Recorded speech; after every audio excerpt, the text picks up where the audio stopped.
Three, two, one, and we're live. Hello, everybody. On I guess both channels here, because I guess I'm doing the intro for both. Hello, everybody from my community and Rabid Beaver's community.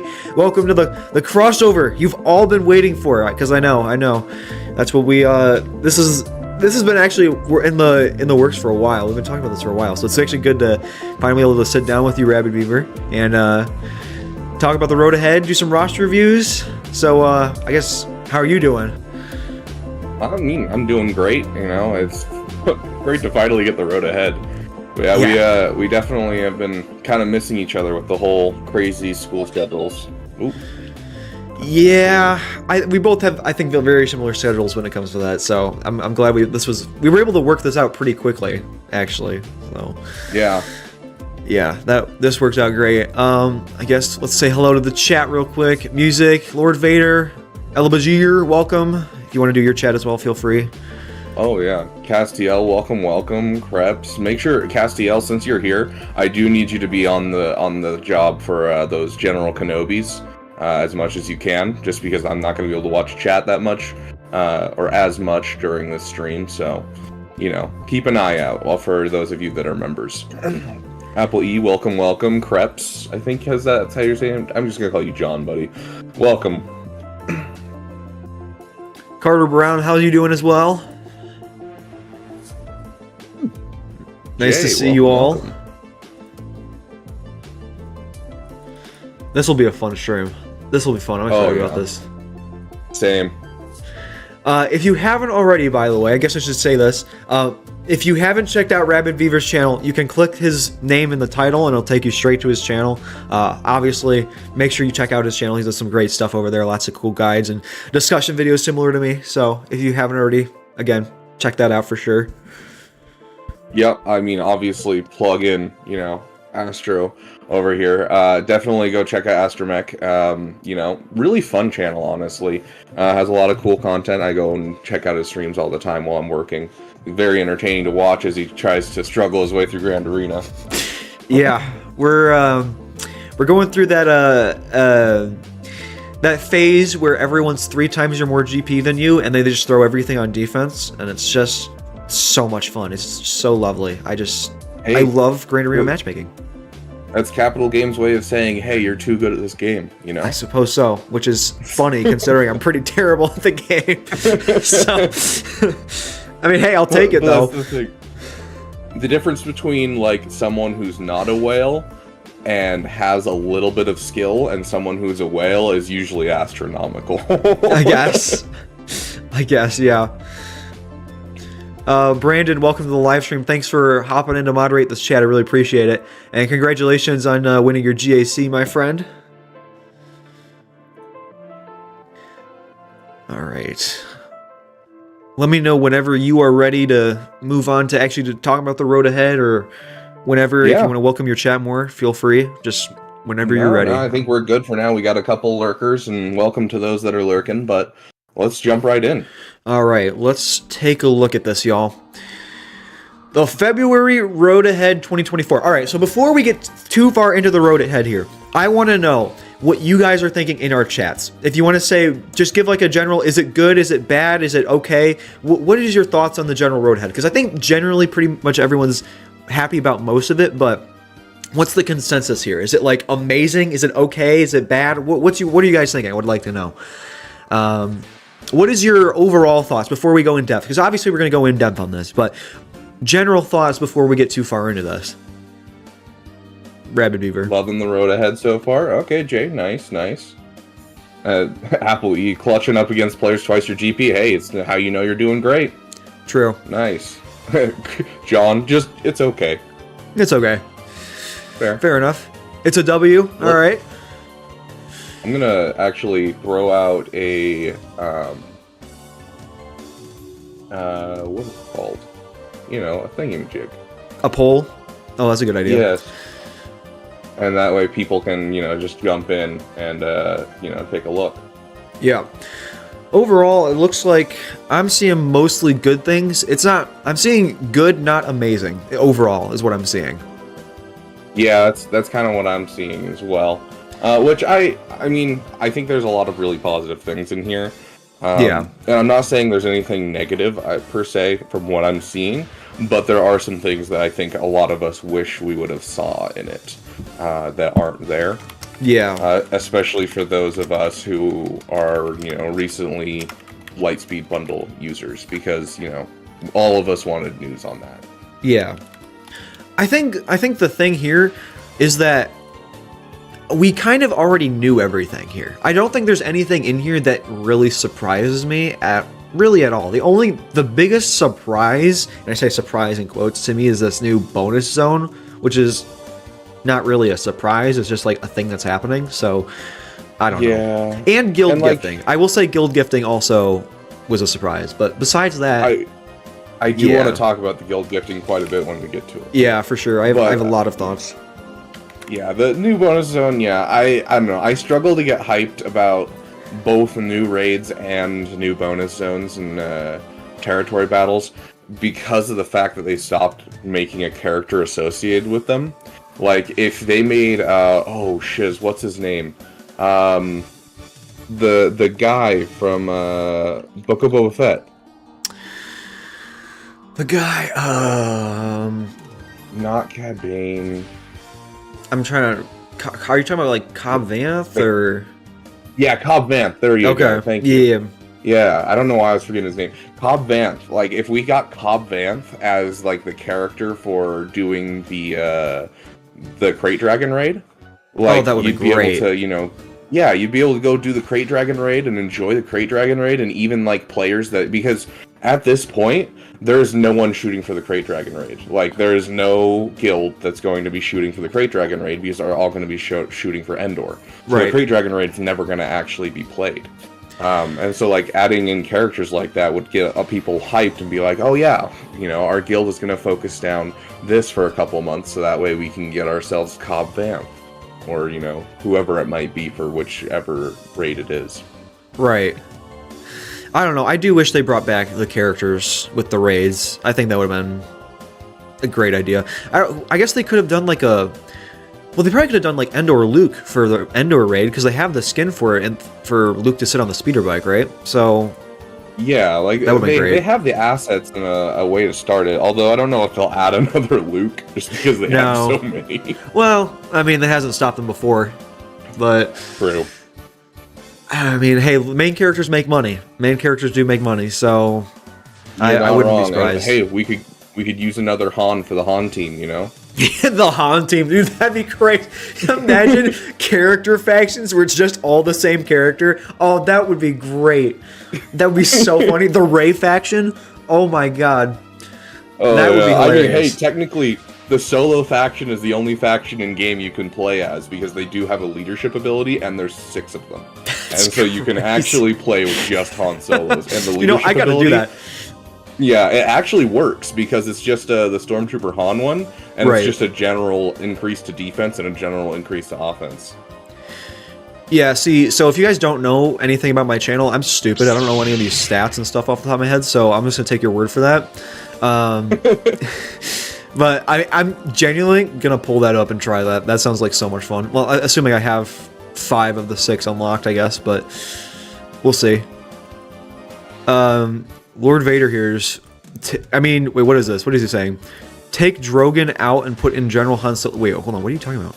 Never mind. I thought he was talking about something else real quick. I was like, what? Never mind. Okay. Do we want to get in the road ahead here? Yeah, let's jump right in, and we can talk about this stuff a little bit more. Okay, you first on the reading here? Yeah. All right. Yeah. Oh, reading in public, never my strong suit. Okay. No pressure. Hi, Hollow Table Heroes. Okay, I'm just saying, I don't know if I like being called a Hollow Table Hero. I've always felt like it feels kind of condescending. But whatever, we'll continue. Okay. I don't know why, it's just always come off as condescending in my brain. Is there like a reason for it? Is it like the way they phrase it, or is it just the term itself? I'm guessing it's just the term itself, because like I've never heard any of the devs actually speak. I've never watched an interview with them. Right. So I'm guessing it's just the phrase itself that sets me off, but I don't know. It feels very kid-ish. I'm sure it's just a thing the marketing team came up with. Yeah, I mean, kudos to them for pushing it. Yeah, if you're gonna go cheesy, push all the way into cheesy. Otherwise, it's gonna fall flat. for sure, for sure. Welcome all the new people into the chat. Welcome to the February 2024 Road Ahead, where we start our journey into the Star Wars Phantom Menace arc. Be sure to buy your tickets for Star Wars Episode 1 coming back to theaters. I'm so excited for that. In today's post, we'll be presenting you with information and developer insight on new Mandalore bonus zone, Gungan faction, Galactic Republic faction, guild gifting, Jar Jar Binks, and new raid, the Battle for Naboo. And yes, we did say Jar Jar Binks.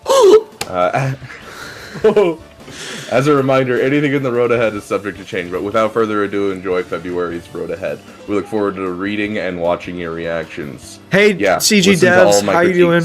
Welcome to the chat, I guess. Look into my eyes and tell me why you aren't fixing territory wars. I mean, yes, let's react. Oh, that's great. I do want to say, I think it's hilarious how much they have to cover their ass in this Road Ahead. Like, I mean, I get it, and I'm glad that they're not giving specifics and saying this is subject to change and not announcing anything specific like that, but it's just funny how much they reiterate it in this, because they're just, like, so unsure if everything in here is going to happen as intended. So, I mean, I guess it's hard.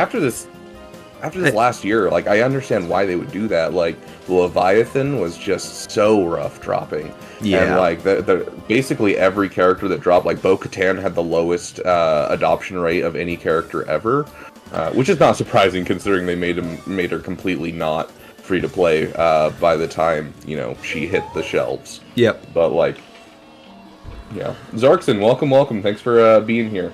Make sure no one says any swear words. Okay, gotcha. No, I guess I should have asked you about that before we were streaming. No swearing? No. It's mostly just a joke. Like, people swear. I got one guy whose name is a swear word, so I have to dance around it. I don't swear personally, just for, personal reasons. But my chat can do whatever they want, as long as it doesn't step over, like, the line. Okay, gotcha. Yeah, it's pretty much the same. But also, to be fair, great thing for our channel. We use damn a lot because, we have the damn Discord and we have a damn fine channel. That's great.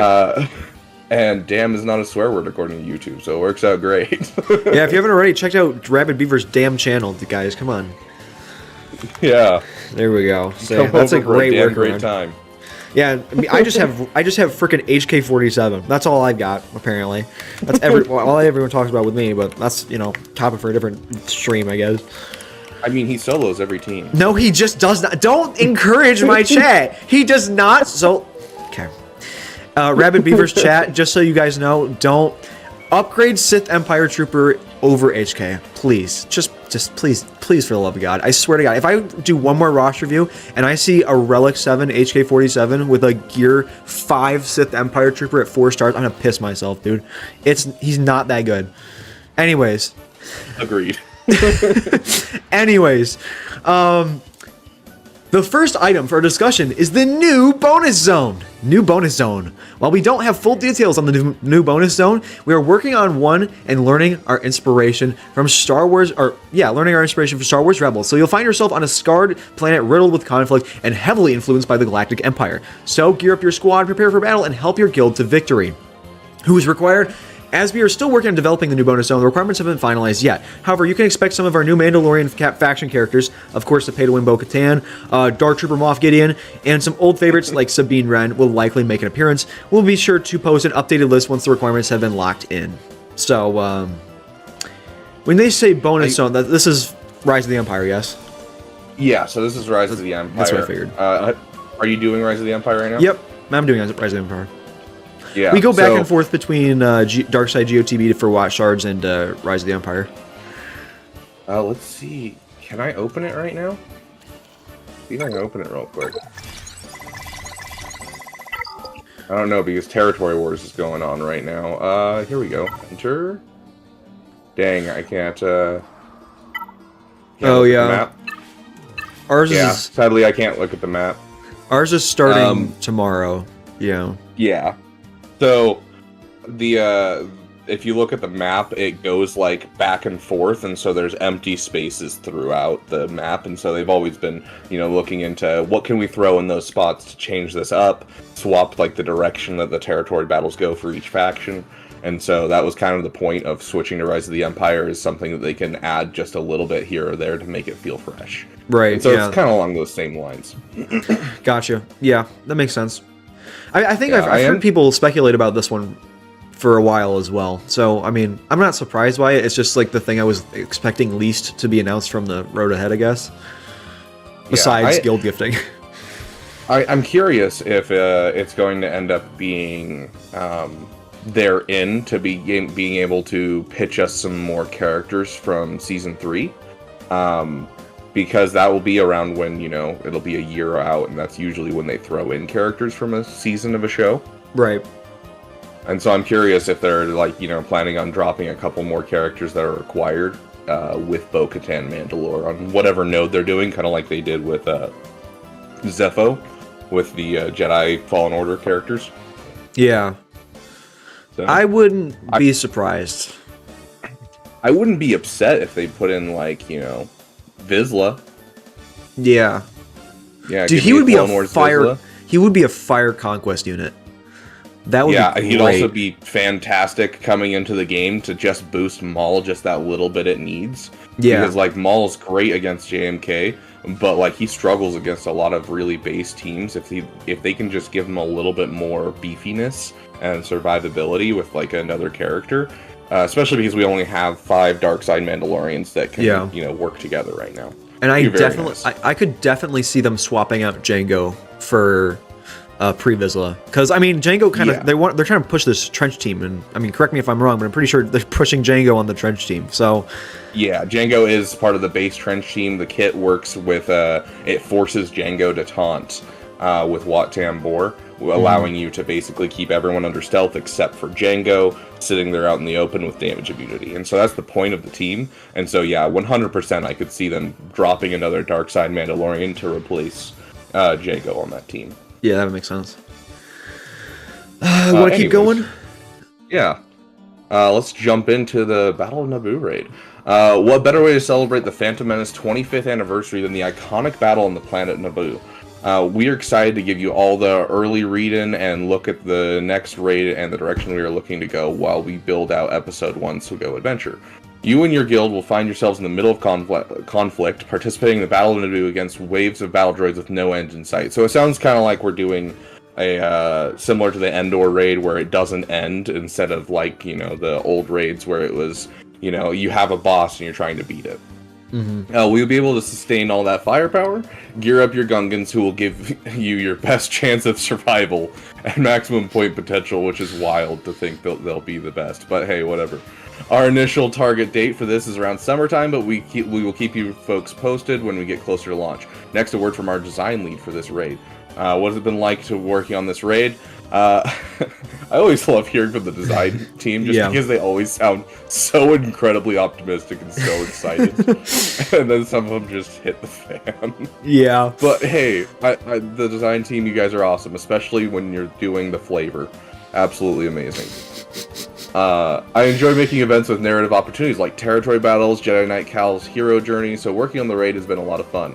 We're trying to really nail the feeling of nostalgia and excitement that comes with watching the Battle of Naboo. Do you remember the first time you saw those battle droids unload from the transports? I actually don't. My earliest memory of Star Wars is actually Duel of the Fates. What are some characters and factions that may be required? While the raid is still in production and nothing is finalized, we will change everything. This will no longer be a Naboo raid. Oh my god. We are currently leaning towards subset of characters found in these factions: Galactic Republic, Jedi, Separatists, and of course Gungans. In Battle of Naboo, the Gungans with Jar Jar Binks on their side will give you the best opportunity to be successful in the raid. The Gungans will be featured as a faction inside the Battle of Naboo raid, just like Jabba the Hutt for Crate Dragon, Leia Organa for Speeder Bike. When we get closer to raid launch, we'll be sure to communicate with you the final details so your guild can be prepared for action. I do think it's interesting that they're doing subsets of factions, because we had full factions in the Crate Dragon raid, where you could use all of the all the Mandalorians and all of that kind of things. But then Endor, they kind of brought it down to, hey, you can use this list of characters. And so it looks like they're trying to do the same thing, which means we may not be able to use a lot of like our gas requirements, our JMK requirements. Yeah, I'm very interested to see what that's going to be like. I'm going to... because of this, I've kind of moved a lot of my Galactic Republic and Separatist farming up, so I hope I'm able to at least use some of this in here, but I'm very interested to see how do they narrow this down, because I think a lot of the stuff they did for the Endor raid was confusing in the way that they chose with who can be used, because I feel like there's... I can't think of any examples off the top of my head, but I feel like there would have been examples that they could have added more characters to be able to be used in that raid, and they didn't. Yeah, there's like quite a few Imperial troopers that are just like randomly left out. Yeah. And like quite a few rebels that are just randomly left out. And so it seemed very pick and choosy. And I don't know if it was because in that raid they had to make their own kits for each of the characters with this new raid that they were doing, which we all love so much. I think that might have been why they kind of did that, is because they had to build a new kit for each of the characters. Yeah. So this one I don't think will be as specified, I hope. But yeah, I guess we'll just have to see, right? Yeah. But I'm guessing like clones are Galactic Republic, but they're probably going to be excluded. Yeah, I mean for the Naboo raid that would make sense. Yeah. So Alright. Did we go through the whole thing already? Yeah. Okay. yeah. Speaking of the Battle of Naboo raid, here comes an awesome new faction, the Gungans. A word from the design team on the Gungan faction. Gungans rarely left their home planet Naboo, they just sit in their Discord basement, and because of this, they're exceptionally proud and protective of their home. We wanted this faction to represent that moment of the Phantom Menace, of them standing ready on the battlefield as the Trade Federation invasion unfolds in front of them. The Gungan team will have a significant upfront power from their shield generator to defend against any would-be attackers. While much of the team works in an orderly fashion, there is a member that may cause a little bit of disarray to the battle plans. So, who are the Gungans? Boss Nass is the leader who commands the Gungans of Untagunga with pride and utilizes their unique technology to achieve victory. Boss Nass's shield generator will provide Gungans a way to avoid damage early on in the fight. Now, I know we're still going through this, but I do want to say we're going to need to come back to this shield generator once we get through this. Yeah, I heard Arnold's speculation on the whole deflector shield thing, and I was like, interesting. Yeah, there's some thoughts there. Captain Tarpals is the decisive attacker that sets up his teammates for success and inflicts sizable damage to the enemies. The Gungan Bombardier, whatever. Versatile attacker that capitalizes... Pronounce it right. Bombardier. There you go. There we go. Versatile attacker that capitalizes on enemy debuffs and ramps damage while using abilities when the shield generator is up. Gungan Gungan. Yeah, Gungan. A stout tank that is willing to assist his allies in need of provide coverage. Oh my god, I can read. I promise I can read, you guys. Coverage with his shield. New legendary unit. Yippee! Jar Jar Binks, a Gungan support who isn't afraid to interject into the battle and offers own... How should we say this? A brand of help, confounding the enemy. Since Jar Jar is a legendary unit, you will need the 4 other Gungans to unlock him. With Jar Jar Binks on their side, the Gungans will do great work and cause a bit of chaos during the battle of Fort Naboo raid, so be sure to gear them up and utilize the shield generator and give us thousands of dollars to do so. Kit reveals on how to obtain these characters will be provided in their usual cadence, so stay tuned for more information. So one thing that Capital Games has always been like, I love them for it, is their flavor. So I love Star Wars. I've been super into Star Wars since before I could talk. And so, read a ton of books, played a ton of games, and they're always super great at nailing just overall like feelings of Star Wars and feelings of characters. Like, you go through Jolie Bindo's kit, it's one of my favorites because it's just all the things that are the names of the abilities are exactly the kind of thing he would say in game, and like fit so well with who he is as a character. I feel like we can see that here with them. Instead of calling it a Bombardier, they're calling it a Boomadier because Misa no have no Booma, like the little explosive balls that they use. And whoa. Also, I am I. Continue. Clip it. Someone clip it. Am I the only one who, like, am I the only content creator who knows how to say the word phalanx? Am I the only one that studied the Roman, like, you know... Yes. The Romans and everything? Because, like, I watched Arnold's video, and he, like, tried, like, 5 times to say the word. I'm like, guys, it's phalanx. Literally never said... I've never seen that word in my entire life before. Yeah, it means, you know, a group of people with shields, basically. Okay. Yeah. But yeah, so I'm super curious. I like, yes, the Gungan faction interests me and the shield generator interests me, but I am curious what this thing with Jar Jar is going to be. I don't know if it's going to be like a, you know, kind of like giving a debuff to everyone, not just his enemies, but also his allies. But then the allies might get, like, you know, a boost from having debuffs versus the enemies will just suffer from it. Or, you know, maybe something similar to, BT, is it BT or is it Trip? BT, the little one.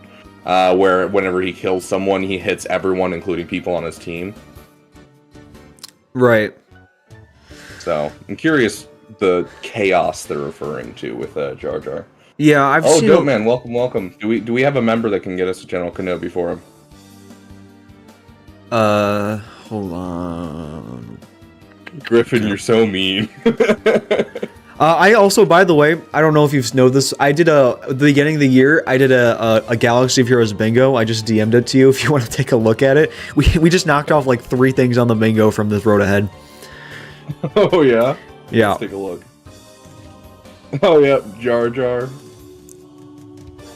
Hold on, who was the bad unit that got a lifter? I kind of counted the Radis and the Comeuppance, kind of. Okay, that's fair, because Radis was, like, the worst fleet. Like, yeah, no one used it. Naboo faction. I kind of just counted the Gungans. Yeah. Yeah, the random bonus drops, I was making the layout for this, and I was all done with it, and then I realized, wait a second, this was at the beginning of the year. This already happened this year. Yeah. So, well, check that off immediately. Speaking of your bingo card, the unit rework, come on, guys. Like, I was really hoping you guys would announce a rework with this for maybe, like, Darth Maul or someone from episode 1 that we already have. Like, yeah, or, like, Jedi Council members, Kit Fisto, stuff like that. Yeah. Yeah. Like, absolutely. Even, like, Plo Koon. Like, these guys, a lot of these old characters, you look at them and they don't have a unique at all. Yep. Or they only have a level 7 ability. They don't have a level 8. And so, like, you're like, oh, you could add a Zeta in, you could add a whole new ability that just adds a unique, and you could do so much for this character. And of course, you know, their favorite Omicrons. Put, like, 3 Omicrons per Jedi Council member, because apparently that's what they do now. That'd be great. Dude, honestly, if they gave a unique ability to Luminara and then moved her Omicron to her unique, I think she would be a lot more grabbed as a character. Yeah. I think because just the fact that she has to use her heal to be able to activate her Omicron makes it so that way it's just not viable. Yeah. Is Luminara's Omicron the worst in the game? Because I've seen people say that it is, and I've seen people say that she's actually surprisingly useful. Do you think her Omicron is the worst in the game? I think her Omicron is the worst in the game. No, I think the most worthless Omicron that I've seen people put on is probably Leia. Just because, yeah, it's okay, but, like, I've never seen an actual use for it. But Luminara, you can plug her into quite a few different teams, and maybe she's not the best for the team, but she's still going to do a lot of work. Especially in the newer teams like Keller and Beck and that kind of thing. I think with how many teams we have for Jedi, she'll always have a home. Whereas Leia, there's really not a good spot for her. So I would say that, yeah, she's not one of the most helpful, but I definitely think you can find a home for her. Gotcha. Yeah. I guess I don't disagree there. She's basically, the point is she's at the bottom of the barrel. Right? I guess that's she's definitely, like, in the bottom tier of, like, Omicrons that I would apply. Like, I'm not touching it with a 5-year pull, if that makes sense. I'm not going to be touching it until I suddenly have a whole bunch of Omicrons lying around. Right. Yeah, I don't have any intention of putting that on my main account, but my alt account, that's a different story. I'm very excited about that. Fair enough. If you guys, world's worst. Yeah. Account. If you don't know what it is, I'm making a series. I'm trying to make it a monthly series where I'm making the world's worst free-to-play account of all time, only farming the worst characters in the game, only making the worst teams in the game, and all the legendaries we go for, we're going to purposely make them terrible, put terrible mods on them, leave them low gear, no Zetas, anything like that. Just genuinely just try and make the worst account we possibly can, and then submit it to roster reviews and get people's reactions. That's the goal. That's gonna be great. So obviously you'll have a Relic 9 HK. Yes. That's where I will be doing it. That's where I will be doing it. I love that. Yeah. So they can't say I didn't do it, because I will do it. Just, not on my account that actually, is trying to be good, because he's bad. He's so bad. He's just terrible. I just hate him. Anyways, so let's go back to this shield generator here. So I see. Side note, really quick. Yeah. All they have to do to make HK good is just remove the Sith Empire tag and give them a Sith tag. That's all it takes. That's true. They still haven't done it. I've seen so many people say that, and I think the funnier option would if they give him like a really expensive Omicron that doesn't do that much, but like makes him like slightly better than one of the other Sith Empire characters.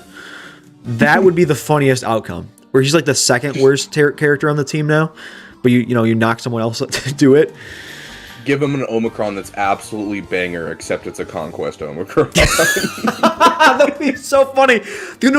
Actually, that's actually sadly possible because of Sortie. She has the she has the other Conquest. Oh my god, that's actually possible. That'd be so funny.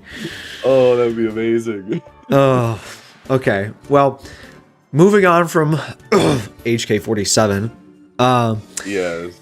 The shield generator. So I'm imagining how this shield generator will work is that at the beginning of the battle, that once you get your first turn, which you want to mod Boss Nass to, I assume, get the first turn, and Boss Nass will have not an ultimate, but he'll have like a special ability where he can deploy the shield, and you want to do that on as early as possible as you can, and I'm imagining the shield just covers your entire team where you can attack them, but the enemy has to break through the shield's health and a defense and whatever before they can attack your characters. And so the shield kind of provides it like I'm imagining it as having like a lot of protection and then a lot of, what am I trying to say?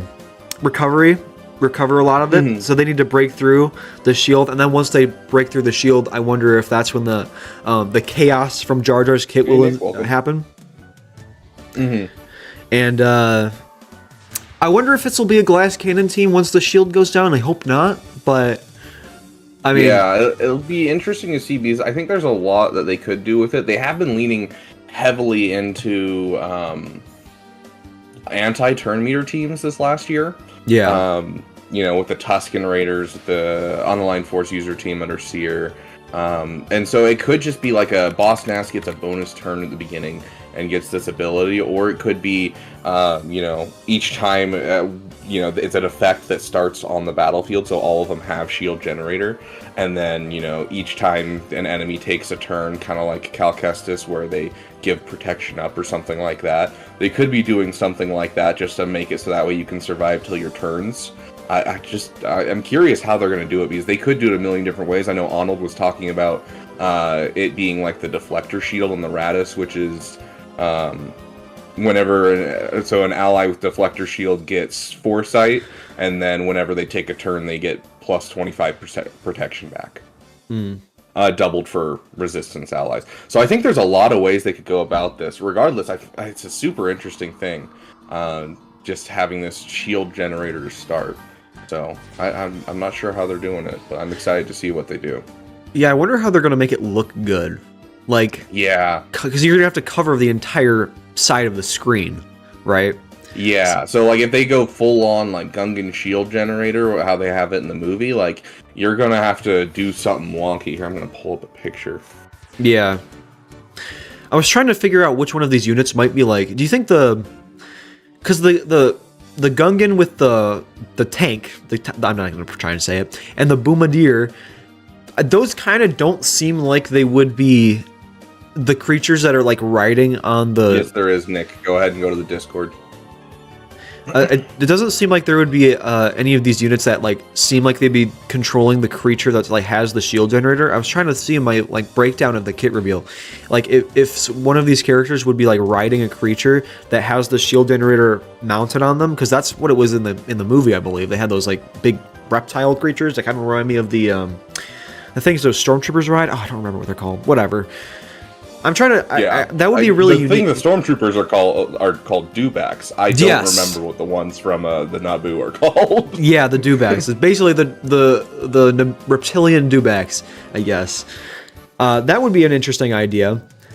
Yeah, and so I'm curious what they're gonna do with it. It looks like Boss Nass will be in charge of the shield generator. I don't know if it's going to be like a.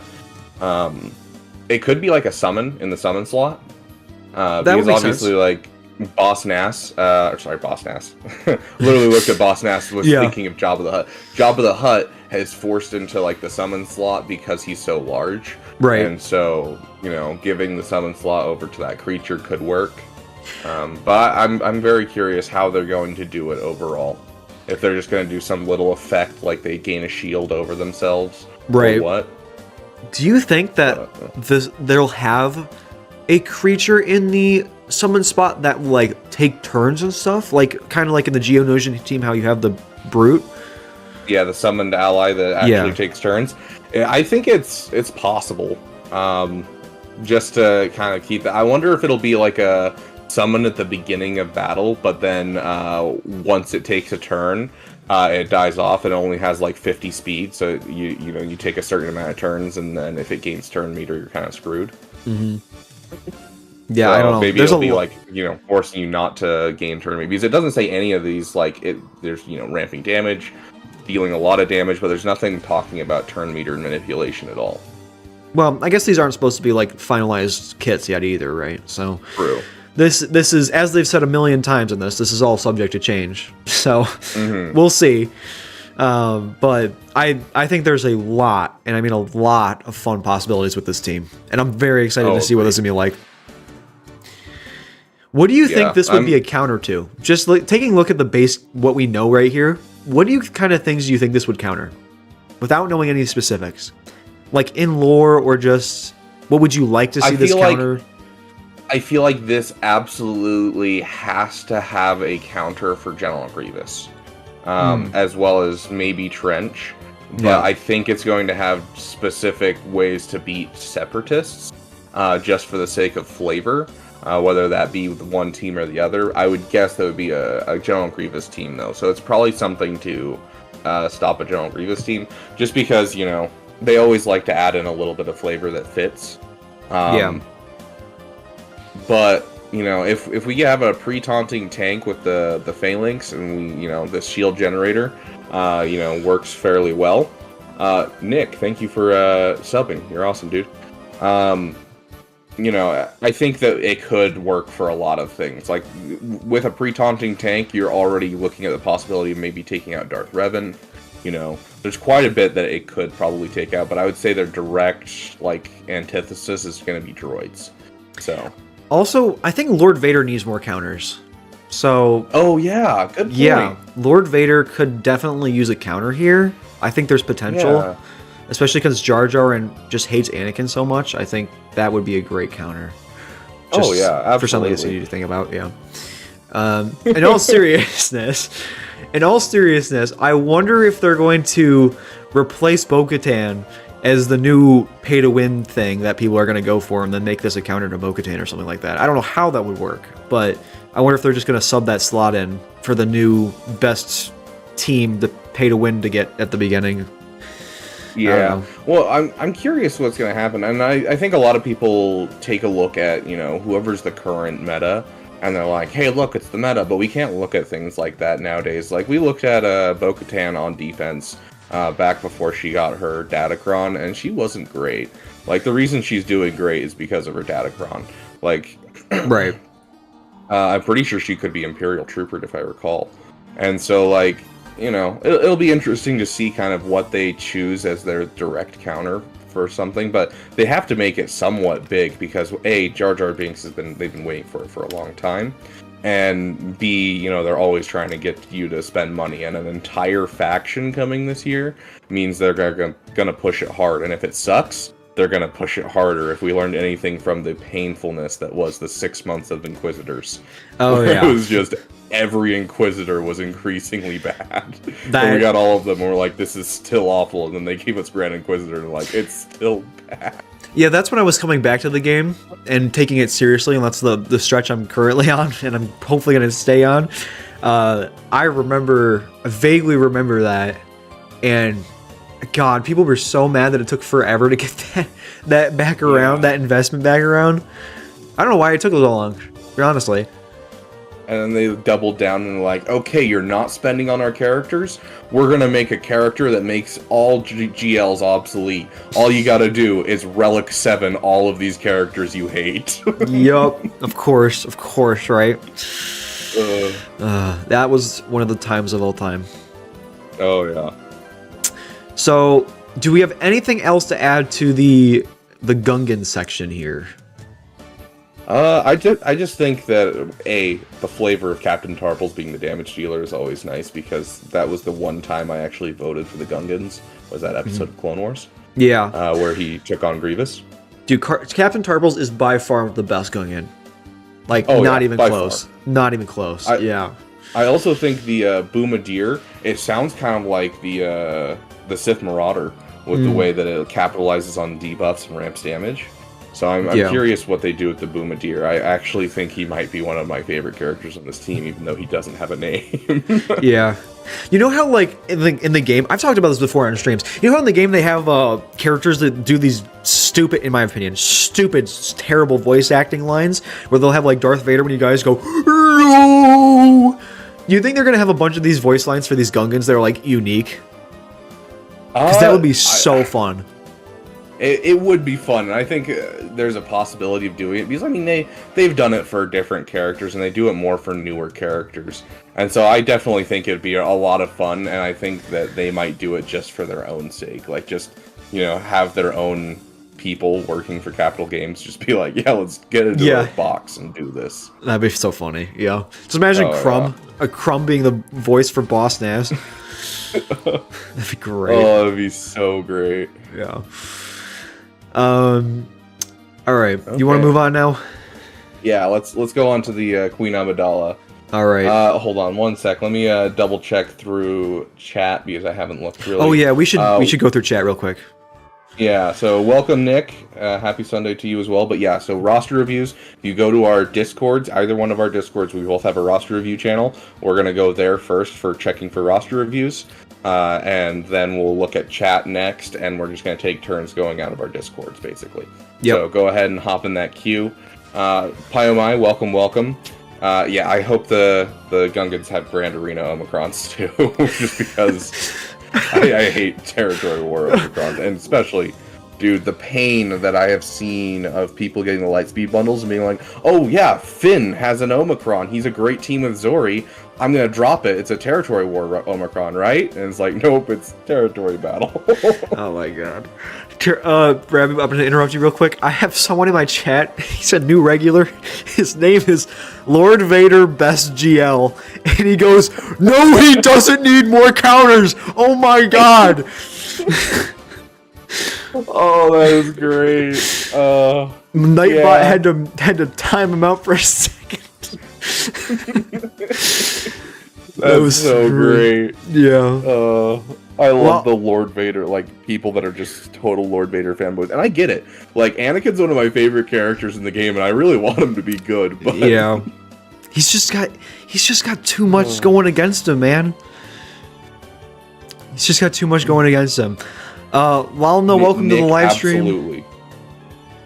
E-Man, hello. Clone Wars Chewy, hello. Uneasier OP, welcome as well. The link to the Discord, in my chat, you can use !Discord, and Nightbot will send you a link. Or I assume there's a link in both of our descriptions of the stream to join our Discord server. That way you can get in early on your roster reviews. Or you can pay and, you know, do it even sooner, but you don't have to, obviously. So we're just going to take it priority from paid ones to Discord ones to YouTube chat ones. And we might cut off YouTube chat depending on how long this goes. I just DM'd you really quick. I'm not comfortable saying that one on stream. Holy shit. Oh my god. Whoever said that, you are mentally unwell. You need some help. You need some serious reconsidering of your life choices. The digital footprint is real, my friend. I'm just letting you know. I'm just letting you know. And my chat, you don't want to know what it is. Don't worry. Hey, Griffin, I'm just saying, if you want a new account to go for Lord Vader, my free-to-play account, the members decide what I farm. Currently, I'm farming Afra because of them, so if you become a member, you'll have a chance to get me to go for Lord Vader as my first GL. Oh, that would be funny.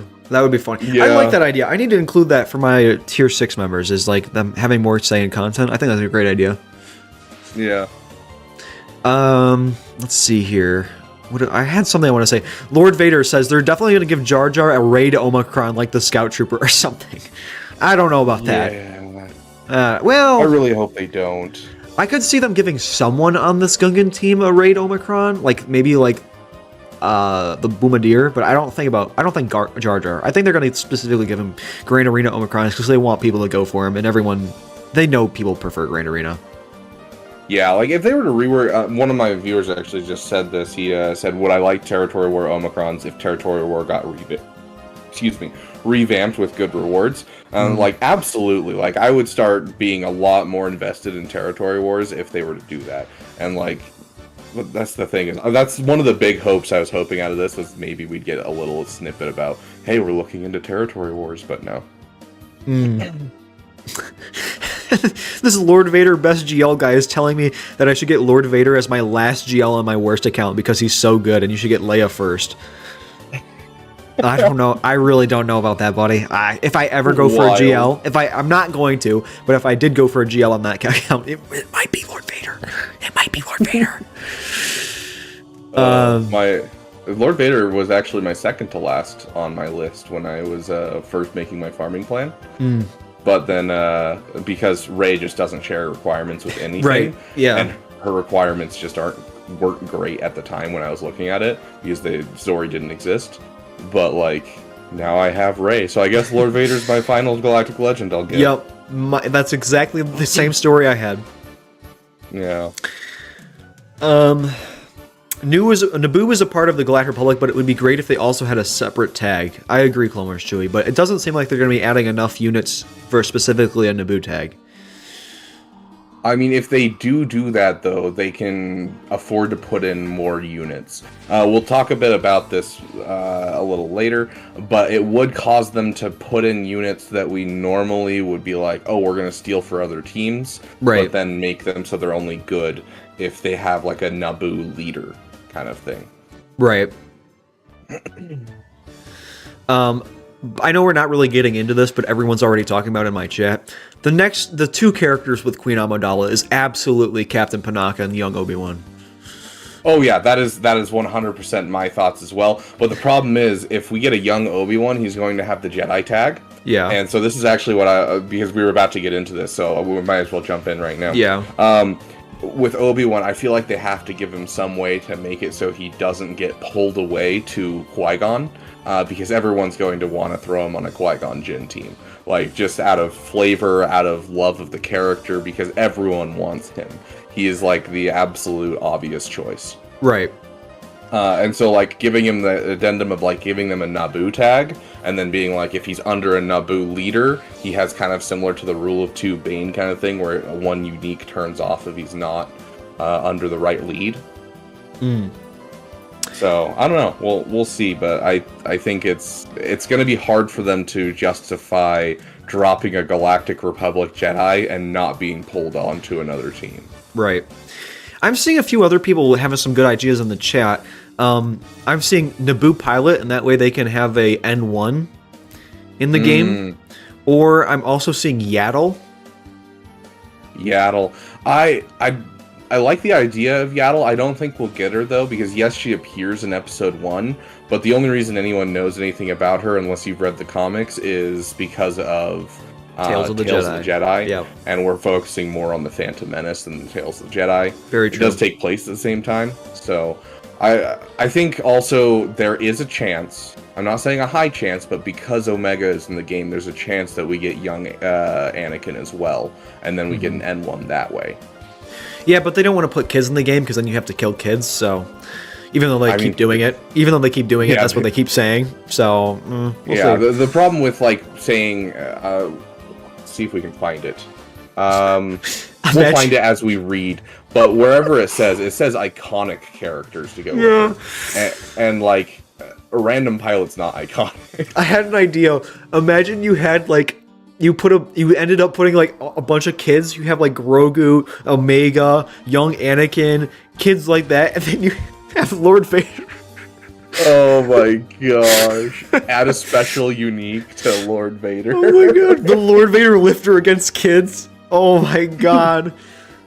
That's terrible. I'm sorry. I'm a terrible person. That would be just beautiful. That would be so awful though. A young Reva. Oh no. Oh no. Justin, welcome. Young Anakin's pod racer. Anakin's pod racer in fleet battles?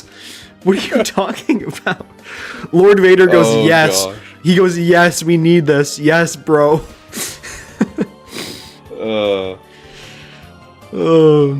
That's great. Okay, we've tiptoed around it. Let's get back into this kit reveal here. Yeah, holy shiz. Hold on one sec. Okay. I just saw this. Lord Vader's in my chat. Oh, he's there! Yeah. And then they add the guy that says, Master Skywalker, there are too many of them, what are we going to do? Yeah, that youngling. Yeah. Yes, just add him. Perfect. Imagine the kit reveal, and the kit reveal title is that one young kid, or youngling. Yes, that one kid. Add a youngling tag and then have Lord Vader as the counter. Oh my god. Do we have a member that can hit us up with a General Kenobi for Justin? I'd appreciate it. Like next Reaper, if you got that, I'd appreciate it. Children of the Force as the tag for the team. And then there'll be a Lord Vader solo montage and just pulled up your chat. That's great. Yeah. The youngling tag when they rework Lord Vader. So he instantly defeats anyone with the youngling tag. Oh my god. Oh my god. We're horrible. We're awful human beings. Yes, we are. Oh no. Hopefully the breakout character from the Phantom Menace will be an eligible tune. And yes, we're talking HK-47. When was HK-47 in the Phantom? Queen Amidala and the new Galactic Republic characters. Another iconic character is making her way to the holotable. Queen Amidala. She will be a future Conquest Chase character, as well as accompanied by 2 characters for the Galactic Republic faction. While also we don't have full details ready to share on their supporting cast yet, we will say these characters are also iconic and can't wait to tell you more about them. Young Obi-Wan and Captain Panaka. Now let's hear from the design lead working on Queen Amidala. What does Queen Amidala do? She does some very interesting new things that haven't been seen a lot in Galaxy of Heroes. Without going into many details, there's a lot coming with her that's going to be fun to play, while also making you learn to get the most out of her squad. We're still looking on the details and functionality, but I'm excited to see the reaction that is to come. In a later section, we'll go over decoy mechanic a little bit. Dude, I've been begging for the decoy mechanic because like everyone was like, "Oh yeah, I want young Obi-Wan." I'm like, dude, I would love like an entire Padme team of just like Dorme and all of the different decoys, and like Queen Amidala gets stronger for like each one that goes down or something. Like, yeah. I would love that. So, well, they go into it a little bit later, so we can maybe see what that's about. Yeah. How will they synergize? She has some interesting mechanics around fairly unused buffs in our game. I think using her squad to gain the most potential out of the buffs while staying behind the decoy mechanics will be crucial in making the most of her team. I want to say that maybe I've just read a lot of kit reveals at this point, but this feels like the most generic like teaser for a character they could do. There's some buffs in the game that you haven't used that much, and you'll have to do some testing to put characters on the team, and it's a lot of fun.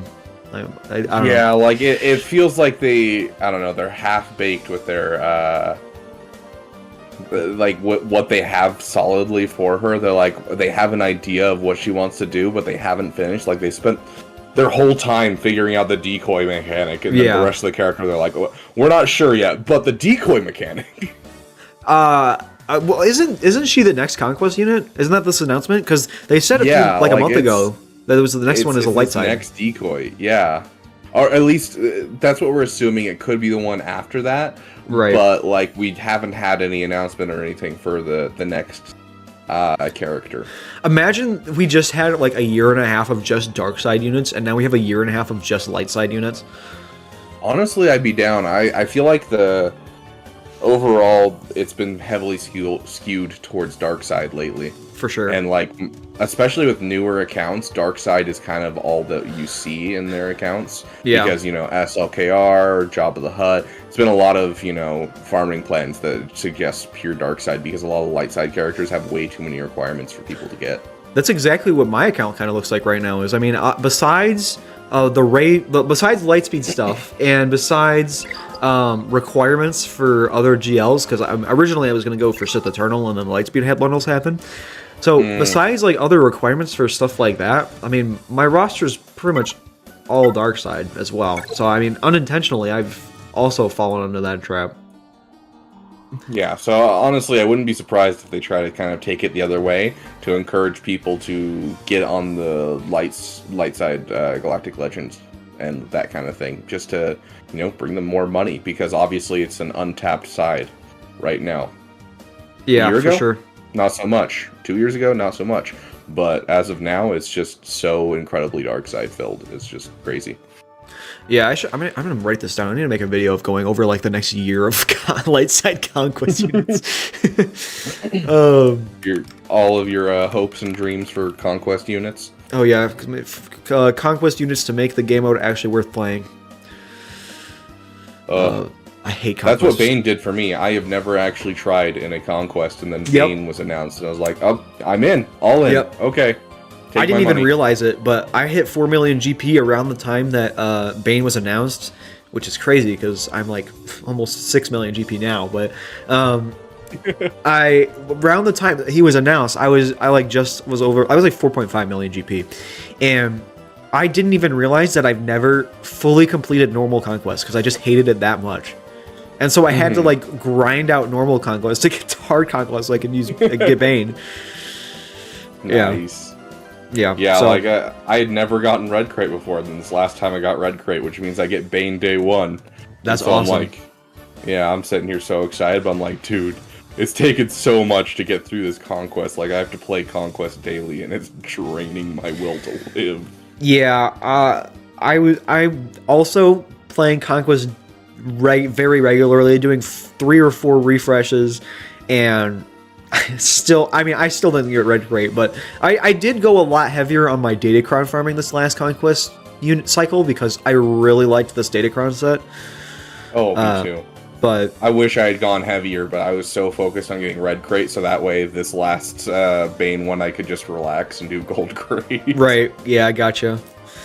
Yeah, I'm gonna have to ramp it up this time though. I'm only like halfway to him, so I gotta ramp it up. Oh my god, they're talking about giving Queen Amidala Cup as part of her team. Oh my gosh. Yeah, mine's just talking about, well, let me read this for you. Padme gets my GL going. What? Huh? Padme gets... Yeah. I mean, me too, but I don't know. I don't know if I would, Ooh, I didn't bring that up. Anyways. Hey, you do what you want with, your characters that you unlock. I will look the other way. I gotta make an updated Smasher Pass video when Queen Amidala comes out. Oh, that'd be great. Oh, that'd be amazing. Okay, let's continue here with yes. Let's see. We already did the basic okay, yeah, her Omicrons. Where will they be used? Her Omicrons are in GAC, but she will also have solid raid utility, helping you power through the Battle of Naboo. We will provide more details in the future on the Queen and her new her crew at a later date. Any new mechanics? Decoy, naturally. I don't know if you guys heard, but they're adding Decoy into this character. I'm just letting you know. Did you hear? They're adding Decoy. It's a summon Yeah, unit with a apparently permanent there's taunt, which leads it into the thematic feel for Phantom Menace and her character as the decoy sets out to protect the queen. So, I hear they say it's a summon unit.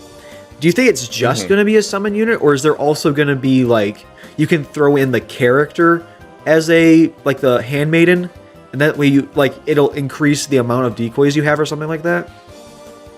If I had to guess, I would say that we're gonna stick with just the one in the summon slot. Just because, you know, they could add all of the decoys if they wanted to, but every single decoy looks just like Padme. I don't know if you watched episode 1 recently, but, you know, even as a kid, I would get so confused by looking at Keira Knightley on Keira Knightley on screen and be like, wait, is that Padme? And it's like, no, it's not. I didn't even realize this until, like, maybe 2 years ago that it was Keira Knightley. I just thought Natalie Portman just played all of them, and they, like, just, well, not all of them, but, like, all the main ones. I just thought it was Natalie Portman, and then they just had other just copy people and pasting. Yeah, or they just had other lookalikes as the other body doubles, and then when there was, like, the important scenes, it was just Natalie Portman. I didn't realize it was Keira Knightley throughout that whole movie.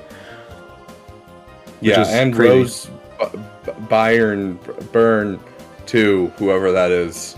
That's an actress I don't know. I don't know actors and actresses almost at all. There's, like, a list of mostly Star Wars actors and then a couple other people that I know, and that's basically at ADP. Rose Byrne? Who's that? Let me take a look. Byrne. I swear, if this is like... She's in Insidious... Okay, I was gonna say, I swear, if this is, you know, she's a star of the X-Men First Class. X-Men First Class. Episode 2. X-Men Apocalypse. Oh, so she played Corday in episode 2. Okay, that makes sense. Gotcha. Yeah, so if she's in episode 2, yeah, she's Corday. Gotcha. They all have, so they... Fun Star Wars fact. I don't know, maybe it's not a fun Star Wars fact. I was just impressed that I read this book and I was actually interested in it. All of the decoys, when they take over becoming a decoy, they all drop their real name and they take a name that ends in May. So Corday, Dorme, Padme, just so that way it's easier to, you know, keep them acting and being the same because their names sound similar. So. That is cool, but does that mean they have to, like, if the queen died, do they have to change their name again to be similar to the next queen's name? Or is all of the queens just have the similar... They won't be lookalikes of... duh. Okay, yeah. Yeah, and so they swap out. Yeah, okay, that makes a lot more sense. They get self-defense training, they get, like, a huge amount of training just to become, these lookalikes for the queen. But once they leave service as one of the queen's decoys, then they get to choose whether or not they want to switch their name back to their original legal name or keep the name that they've been going with. Gotcha. Okay. That makes a lot more sense. I don't know why I just assumed, all the queens are going to look the same. So yeah, obviously. Obviously. I don't know. I mean, the one in episode 2 does look similar. So yeah, she's just shorter, basically. Although I guess she had, like, a lot of makeup on. Yeah. So I don't know. I guess it's kind of hard to tell there. Anyways, let's see. We already did the summon unit. The uniqueness of her kit happens when the decoy is active. Yeah, no shit. Queen Amidala will gain a new status effect called Queen's Protection. And for how many stacks of Queen's Protection Queen Amidala has, I'll say that 10 times fast, she gives double of its effects to the other Galactic Republic allies. Once the decoy is defeated, the queen gets to take a bonus turn, gains a gnarly locked buff, and inflicts an enemy with something nasty. So it's just standard Galaxy of Heroes ability. Okay. Yeah. How's it been working on Queen Amidala? I legit lost my mind when I found out I would work on her. I don't know about you folks, but I feel like Queen Amidala has some of the most iconic costume designs in a movie. The dresses, the makeup, the clowns, but the crowns. She has everything. So much. Okay, sorry. She is, okay, CG, I'm not making fun of you. So much that I just wanted her to, as iconic as she was in The Phantom Menace, trying to match that has been challenging, but something I really looked forward to every day, especially since she has such a role for me growing up. My hope while creating this character is that I give her the justice she deserves through her abilities and viability on the Galaxy of Heroes holotable. Oh, Just you get to do saying. guild gifting? Oh, you lucky dog. All right. I'm just saying, Astromech was making fun of you, Capital Games. I know you're watching. our No, reaction. no. He Capital was. Games, I please need you pay in me. response to make an HK Datacron that will take over Oh my the god. game. Do you know? No, I'm being serious. You know, is that if I get big enough, it's actually possible that they do that. Yeah, which would be really entertaining. If I get to like Nooch's or God forbid Arnold's, well, not God forbid, but God I hope Arnold's size, that's genuinely possible. Yeah. I don't know. Asteroid, what are the reviews? So all the people that are joining both of our chats right now and looking for Ross reviews, they're always going to be at the end of my live streams as usual. We're going to get through the kit and then we're going to do the Ross reviews. Yep. And yes, Lord Vader, the guild gifting, your guild can buy you Lightspeed bundles. Anyways, let's continue with guild gifting, unless you have anything else to add. I do want to add, speaking of what you just said, no, we have not gotten anything about Lightspeed bundles, but if there's anything to indicate they're either bringing them back or bringing in new ones, it's the fact that they thought of, how can we make more of a paycheck off of Lightspeed bundles? What if we were to allow the people with money to buy them for the people who don't have money, because they're such a good deal that who wouldn't buy them for their guild mates? Yeah, that is a good idea. I will definitely get into my thoughts more on how that could have worked better in a little bit here, because I don't want to spoil the topic here, because I think this is going to be the most interesting part of this stream, to be honest. But yeah, I do agree that they saw how well the game was doing at the end, and they're like, what if we doubled it? Yeah. And they just start trying to give it to the next. Yeah, double it, give it to the next person, literally. So I don't know. I would see that. Yeah.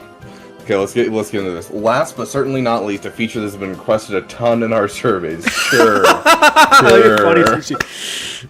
Whatever you say. Guild gifting is coming to the holo tables. With this feature, you'll be able to, as you guessed it, gift bundles to fellow guild members through a very easy UI system. Honestly, I would love for this to be just an ally code gifting system. That's what I was going to say. Why is this just your guild? Because now I can't do easy giveaways.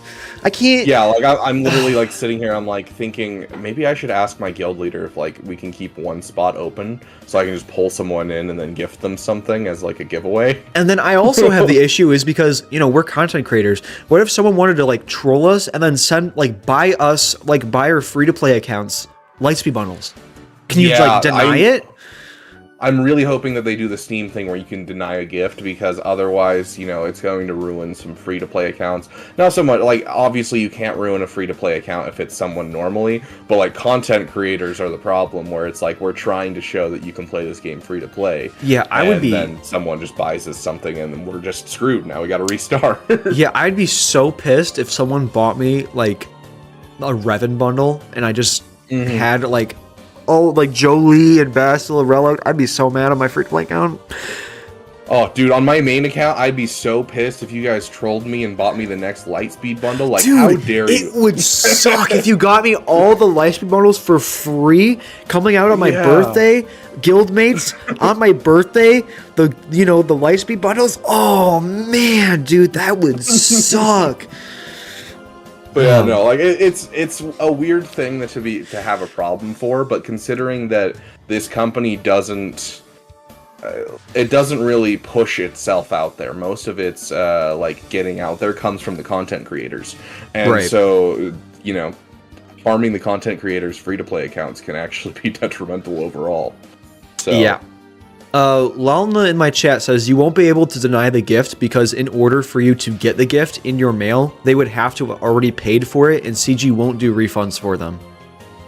Yeah, that's fair, and you can see in these pictures. We'll get to it, but in these pictures, there's only details and accept gift. So I'm curious if you don't accept it, if it's similar to like something that expires in your inventory. I wonder if they'll give hopefully a refund or what will happen with that. But we'll get into that. Let's keep going.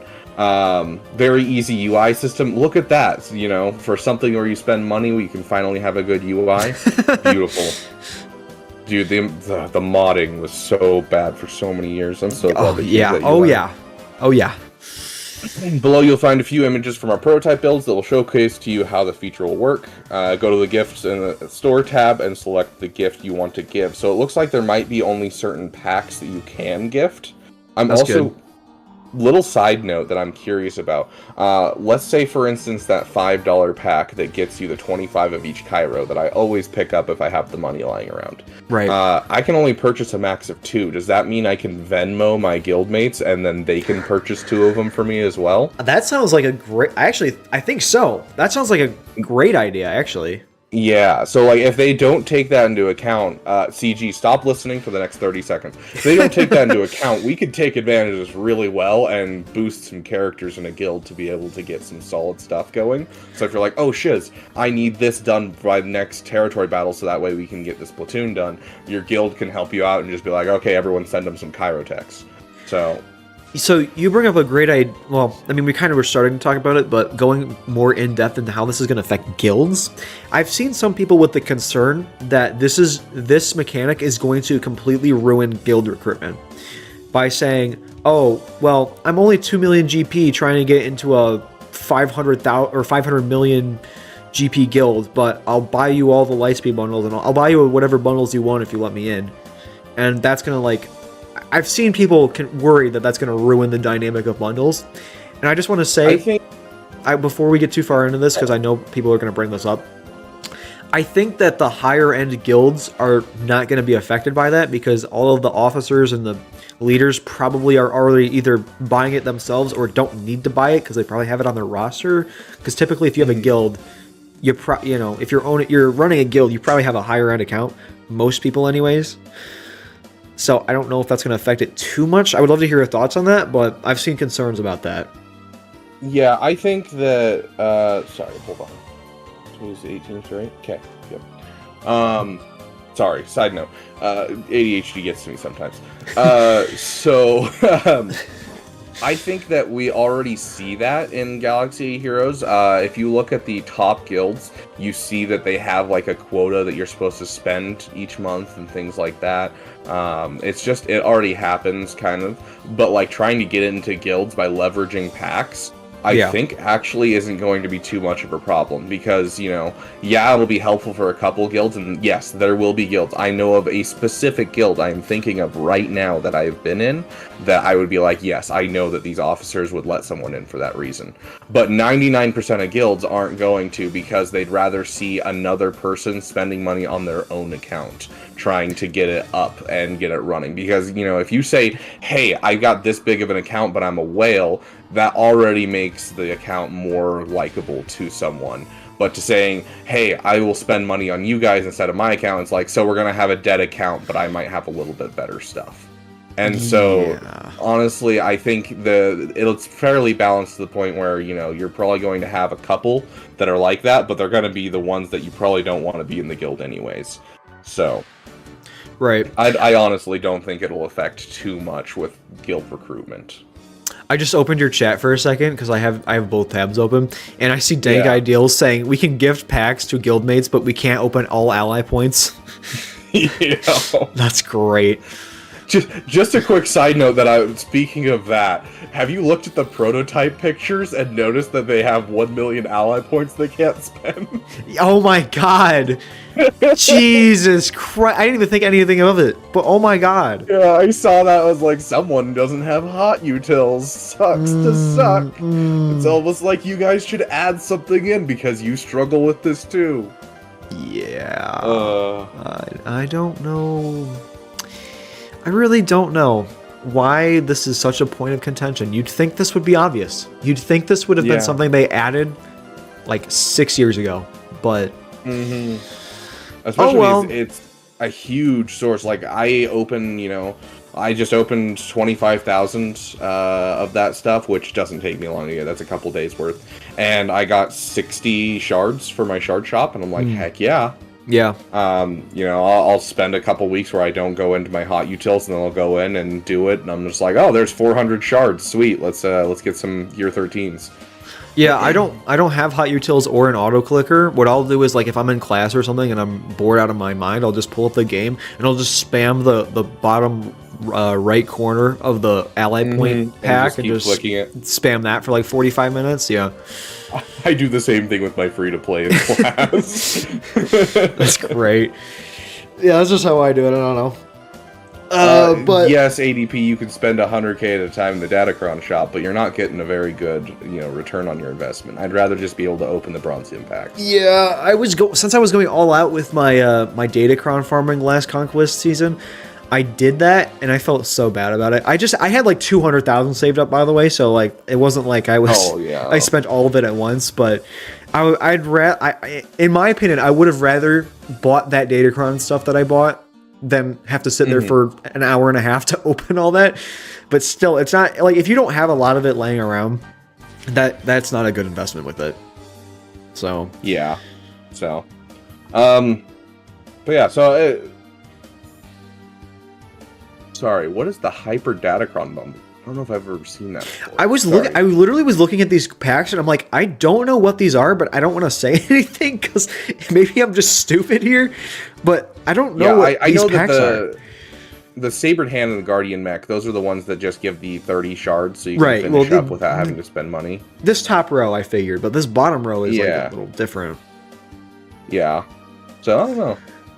Huh. Guilds will for a donation week or a month. Like if a guild's going for Riva, one guy is stuck on Kairos. Whoever will send those 5 Cairo packs. Okay, yeah, I could see that having like basically, hey, we're trying to get Riva, so we're gonna take one person and we're gonna, whoever can afford it, drop Cairo packs to that person. Hey Guild, by the way, I know you want me to push Riva. You know my ally code. Just saying. It took me a second because I thought you were going to say, fight me, I'm not doing it. And you're like, you know my ally code. I'm like, that sounds like you're like, you know where I live. And so I'm like, what are you wanting out of it? And I'm like, okay, now I get it. Yeah, no, my guild required Inquisitors about 6 months ago, and I have a Gear 8 5th brother, so. Nice. Yeah, mine are requiring them by June. And so I'm basically going to be finishing up Darth Bane and then jumping right into Boba Fett and Inquisitors for my guild. So that sounds fun. I like to think I'm a good guildmate, except for my Inquisitor farming. So yeah, sorry about that, guild. Fair. Inquisitors suck. I can't fit it in my farming plan right now. You know my roster; it sucks. I can't throw in Inquisitors right now. Yeah, it's definitely something that you gotta do like when you have time. Or there is another way of doing it. My one of my buddies, what he's doing, because he's also in my guild and he's in the middle of a whole bunch of farms. He's doing one character for JML and then he's doing an Inquisitor, and so he's just swapping between what he's actually working on and the Inquisitors. Oh, I guess that makes sense. And so, yeah, and so he's very guild focused. I like to think I'm guild focused. I mean, I'm getting the characters they want by June, so. Right. Hey, you're doing what they're asking, right? My guild leader, hopefully my guild leader isn't in chat right now. Yeah, by the way, my guild requires me to put HK47 down on every single territory battle. That's my only assignment every single time is HK47. Every single battle for the last 6 months has just been HK47. So that's wonderful. Galaxy of HK, thank you for subbing. Oh no, Roystone, no, you're going over there spreading your HK propaganda. For some reason, someone in my chat said this like a month ago. They said SWGoHK47, and that's just something that's stuck for some reason. I love that. I don't, but I guess it's a thing now.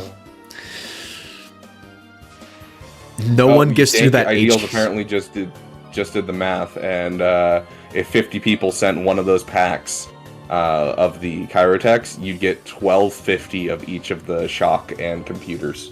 Oh my god. So literally everyone spends $5 on one person, and all of a sudden that person has over 1,000 of each Chirotech. That actually would kind of be fire. Like if you if you did a rotation of people that were all light spenders and did that, I mean, that'd be kind of crazy actually. Yeah, just like basically once a month you're getting an extra, 1250 Kairos. Yeah. And CG gets $250. Yes, you're not wrong. You're not wrong. Well, that's why they're doing this. And then the Lightspeed Yeah. bundles come around, and then the guild leaders buy the Lightspeed bundles for every person in the guild, and then it just keeps Dude, going. I I guess. offered to buy the Lightspeed bundles for my buddy who stopped playing the game. Mm-hmm. Like, I definitely could see this happening. I've seen a lot more people, not necessarily come back to the game, but I've seen a shocking number of people that are like in my chat that are friends with someone else that started getting into the game because their friend told them about the Lightspeed bundles, which is crazy. Because like I've had to review like people's wife's accounts because they got the Lightspeed bundles a few times. I'm like, wow, this is like really awesome that that people are getting into the game because they have such a good skip in the game. Yeah. Yeah, like there's a guy who shows up occasionally. Good to see you, Roy Stone. Welcome. Like, there's a ton of people who are coming back to the game with it, and like it's super helpful for those people who are like started out heavily with just farming what they enjoy, you know, chasing kind of the characters that they like. And so it's a huge boost to that. And like I've seen people, like I've got a guy whose wife is huge into the game, is in one of the top guilds, and then he joined the game just because of Lightspeed bundles. Like, yeah, that's awesome. It's everywhere. So I guess, you know, this makes it a little bit easier for more people to be accessible to that. I think my biggest problem is I don't understand why it's limited to your guild. I really don't. Yeah, like it's profit is profit, CG. Let us spend on Let other us spend people. money on your game, please. I had I talked about this in my Road Ahead breakdown video, and someone commented that they couldn't do that because of credit card fraud, and I'm like, it's the same. I mean, I don't remember what they it's said. The same thing as in a guild. If you're gonna, I mean, they already are opening that door. Like, that doesn't change it. Okay, hold on. I think we've figured something out for a second. Okay. If you look down at the third picture, the way that it's grayed out, I think that if they've already hit the limit for that pack, it grays out. Oh, like if they already have everything in the pack? Yeah, right there. Guild member 5. Yeah, I see Due to it. player level unit investment or purchase limit, they are ineligible to receive. Now they're gatekeeping packs? Bro, that's crazy.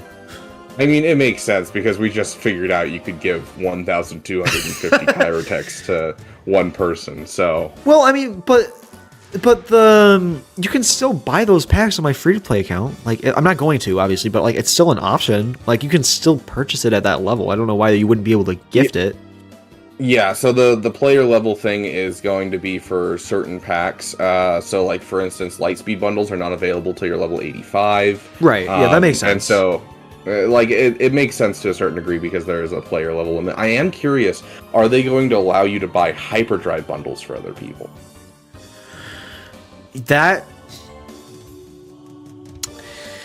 Now, the issue with that is that with the hyperdrive bundle, you'd have to be in a guild that has people willing to spend that kind of money on someone else, and you're under level 85.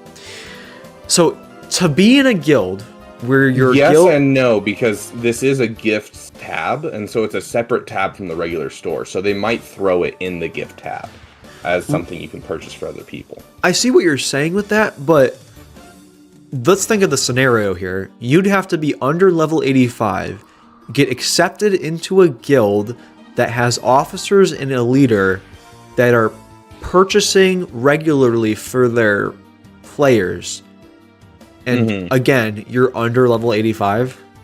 I don't It's true. know how it's common not likely that, that someone would ever actually purchase it, unless it was for us content creators, right? Or, you know, that kind of thing, or like buying it for a family member kind of stuff. Yeah, I don't see a world, unless it's for someone you know in real life, where you could get into a guild that has people that would do that for you, and you be at that level. Like, I just don't see it. Assuming they add it to that. Assuming they add it to that store. I mean, this store could potentially just suck. It could just be these packs that are just, here, buy the new characters, and here's some Datacron materials. I mean, that literally could just be it. Maybe we're overthinking this, but yeah, I don't know. I'm also curious with this this last one. If you look at the second to last one, sorry. Second to last one, if you look at the inbox, there's not a... sorry, brain not working. There's not an expiration. Right. So it's going to sit there forever. But also they don't put it as a dismiss and details. It's details and claim, which means you might be able to just leave it sitting in your inbox if you're on your free-to-play account and someone tries to troll you. You can just leave it in your inbox, but you're just going to have to be careful not to ever click claim. Right. I would like to know what the details button does. I wonder if it just opens it in the store. Like, it just opens with the pack. Not open, like, the pack for your account, but, like, opens what in the pack. Or if it, like, does that, like, open up another menu where it gives you more in-depth options of, like, what you can do with it? I don't know. Like, if you could say deny in the details button or something like that. And they just want to discourage people from having to make them go through that process, maybe? I don't know. Yeah, but I'm not sure. Or, like, accidentally hit denied. And then because whenever a company has to do a refund, they do get charged an amount to do a refund. Right. And so, like, I can understand trying to make it so people don't accidentally do that, just to make sure that, you know, it gets to where it's supposed to be. Alex, it's limited to my guild, or to guild, because it stops people from sending it to the wrong ally code. That can easily be fixed by having, like, a confirmation. Like, if you're gifting it to someone and then there's like a confirmation button, you don't just have to type in the ally code and then press send and it automatically sends, and then you just realize, oh crap, I sent it to the wrong person. There'd have to be like a confirmation thing where you like double check it or whatever. I don't know. Yeah, like literally you could pull up their profile or whatever it might be. Yeah, like I assume you'd have to like assume how this would work is that you'd pull up their roster. Or pull up their little button. You know, like when you type in their ally code and you see the squad arena, the fleet arena, and their GAC. I assume that's what it would pull up when you say confirm to this person or whatever. Yeah. So, I don't know. Yeah, I don't know. They could easily do it. Right. Also, wait, sorry, you first. What is this pack at the very bottom? I was just about to say that. What am I looking at? I just realized it's just like, oh yeah, we give you these 2 Geonosians and this other character randomly. TIE fighter and pilot. 10 and 12 shards for each of these. I don't know if I've ever seen this pack. Like, this is the most random pack ever. They give you 2 of the same Geonosian and then 12 shards of the same Geonosian. And the Geonosian is light side, by the way. And the Night Sister Initiate is light side. And the Geonosian is also T-posing and not any of the art for any of them. Yeah. So I guess maybe maybe this is just all placeholder. That's just such a weird pack. Yeah, but maybe it is all placeholder, but the fact that there's a pack that gives 3 characters and then a whole bunch of shards for other characters is just weird. That is weird. I don't know. This is like a half Lightspeed bundle. Yeah. It's like a light skipping bundle. Like not light speed, but let's hit the last little bit and jump into some roster reviews because I do have to get to work at some point. Oh, yeah. Okay. Final thoughts from Star Wars Galaxy of Heroes team. CG Meathead. I thoroughly enjoyed talking about these amazing characters coming to Star Wars Galaxy of Heroes this year. Personally, I'm excited about the Gungans and Galactic Republic faction and Queen Amidala all the way. Okay, I'm trying to figure out who I'm going to go after first. Bro, you're going to have a testing account. Okay. That'll be late night. One second. Okay. Curious. Are we going to have a regular Republic faction instead of Galactic Republic faction, so that way they can make sure that Obi-Wan doesn't work with Qui-Gon?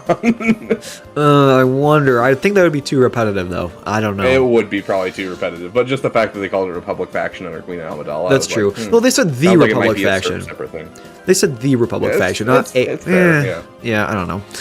That'll be a late night with coffee, snacks, and I don't really care. A couple gifts. I look forward to my guild sending me gifts, bro. You work on the game. I mean, me sending people in my guild gifts. Okay.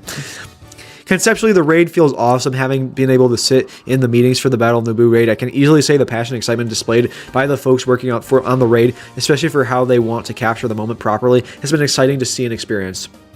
All right, CG Miller, Phantom Menace celebrating 25th anniversary this year offers a select platform to introduce some Episode 1 content, namely Naboo and Gungans, featured Spotlight, one or only Jar Jar Binks. If you couple that with fending off massive horde of Trader Vader, okay, I'm just going to skip ahead and see if there's anything interesting. On-screen synergies, inspiration for, ships. Hold on. We love leaning into on-screen synergies and scenes as the inspiration for our character ships and events in the game, and Phantom Menace, our Phantom Menace content is perfect for this. So it sounds like we might. Oh, hold on. We could either get a, we could, alternatively, an N1 starfighter, or we could get the Nubian starfighter, or not starfighter, but the Nubian starship that they use throughout the movie with a Queen Amidala pilot, and maybe perhaps one of her other allies as a pilot. what if they also had a Galactic Republic transport with Qui-Gon and young Obi-Wan as pilots? That would also be one as well. They could have a special ability where they blow up at the very beginning of the fight. They just instantly die. Yeah, that'd be great. Okay, so I'm just now thinking about getting a couple ships. Yeah, I'm just now thinking about this. I've heard some people say, we'll get the Malevolence, or we'll get an Admiral Trench capital ship, or the Resolute, which, by the way, I think we're never going to get the Resolute in the game because we already have 2 Venators, but... yeah, as much as I hate to say it, I think you're right. What if we got Newt Gunray as a Trade Federation Lucre Hulk capital ship? Yeah, then move all, like, uncrewed allies basically over to that one, and then have Malevolence kind of be like how the clones in Galactic Republic with Endurance and Negotiator that people totally use droids. Yeah, I could see that, for sure. That would mean that they, like, next year, when they are away from Phantom Menace, they can add in the they're called Tri-Fighters, right? Yes, well, there are Tri-Fighters. I don't know which ones you're referring to, but there are Tri-Fighters in Star Wars. The little Tri-Fighters that are unmanned in Episode 3, the think droids so. use. Yeah, there's the Vulture droids, and the Tri-droids. Yeah. Yeah. So. Lord Vader says that the Lucre Hulk would be too big. Bro, we have the Executor in the game. Do you know how big the Executor is? A Negotiator uses, multiple other ships with it, and technically the Executor and the Finalizer are similar in size. Yeah. I don't think a Lucre Hulk is at all. Get the, what is the name of it? Episode 8. Snoke's ship. I don't remember the name of it. But I believe we could get that at this point. I'm surprised we don't have Snoke. Yeah, so my theory right now is that Snoke will be a lifter for SLKR. Yeah, I was just about to say that. Major lifter for each of the, big Galactic Legends, but SLKR is still holding on to the Night Sisters at this point. So I definitely think they'll be adding something in the next year for him. Gotcha. The Supremacy. Yep. Lalana, again, spitting facts here, saying, I doubt we'll ever get a Newt Gunray capital ship just because CG don't like giving capital ships to people who are already invested in gear, and Newt, for everyone who's gone for Lord Vader, has them at Relic 7 already. But that's the problem. Everyone besides Arnold and Lord Vader, Best GL, does not have Lord Vader. So... Also true. So, that's an on-ramp. There you go. Like, I cannot tell you how many Kyber accounts that I have done roster reviews for, where they're like, I mean, you have all the Galactic Legends for Lord Vader, so you could go for Lord Vader, but I suggest you go over here instead. Yep. Yep. Not exactly going to be the most helpful in Kyber at this point. Yeah. Anyways, let's continue here. CG Coffee, Jar Jar, I'm ecstatic, and we're going to give him, we're getting him into the game along with the Naboo environment and the Queen herself. The Phantom Menace is a soft spot in my heart, and a lot of the team and our players grew up watching it, so there's no way we were letting the anniversary go unnoticed. It's been a joy watching the team work through all the ideas they had to bring some of the excitement in Episode 1 to life in our game, and we can't wait for you to get your hands on it. And with that, so ends the road ahead, blah, blah, blah, blah, blah. We're going to have some stuff going on in the near future. They're going to announce Queen Amidala is the next Conquest unit, and then they're going to announce Obi-Wan and Captain Panaka in the next month, and that's what we have to look forward to, I guess. Yeah. That's a guess. That wasn't on the road ahead, by the way, but that's my educated guess. A solid guess, but yes. Yeah. I have to say, overall, I'd give this road ahead like a solid 7.5 out of 10. And I'm one of those people that actually uses the whole scale. I know people that use that scale and never go below 5. I'm saying on a scale, if I'm actually going to say 0 to 10, this is probably a solid 7.5. I mean, overall, it's good. I don't have a lot of complaints. It's just we kind of already figured most of this out already. Which isn't their fault, but yeah, probably for me, I'm gonna probably say a 5 out of 10. I'm not saying anything in here was bad, but it's just the fact that they pushed it off a couple times and they were pushing it out, and like Meathead's like, I'm still working on it, and like I feel like they were building up towards something, but then it was all kind of stuff we already knew. Yeah. Like things that had been like already said and like data mined and all of that type of stuff, and we already figured we were gonna get a new raid, and it only makes sense to do a Naboo raid of some type. It was just whether or not they were gonna try and attempt something weird, or if they're just gonna do Battle of Naboo. And so I don't know. I feel like I was hoping for a lot more. Honestly. Yeah, I think that's the thing, is that like for the amount of time we had to wait, this does not feel worth it. Yeah. So like I can see, you know, everything's good. Like there's nothing in here that I'm like, oh no, I'm worried about that. Like everything's good. It's just except guild gifting.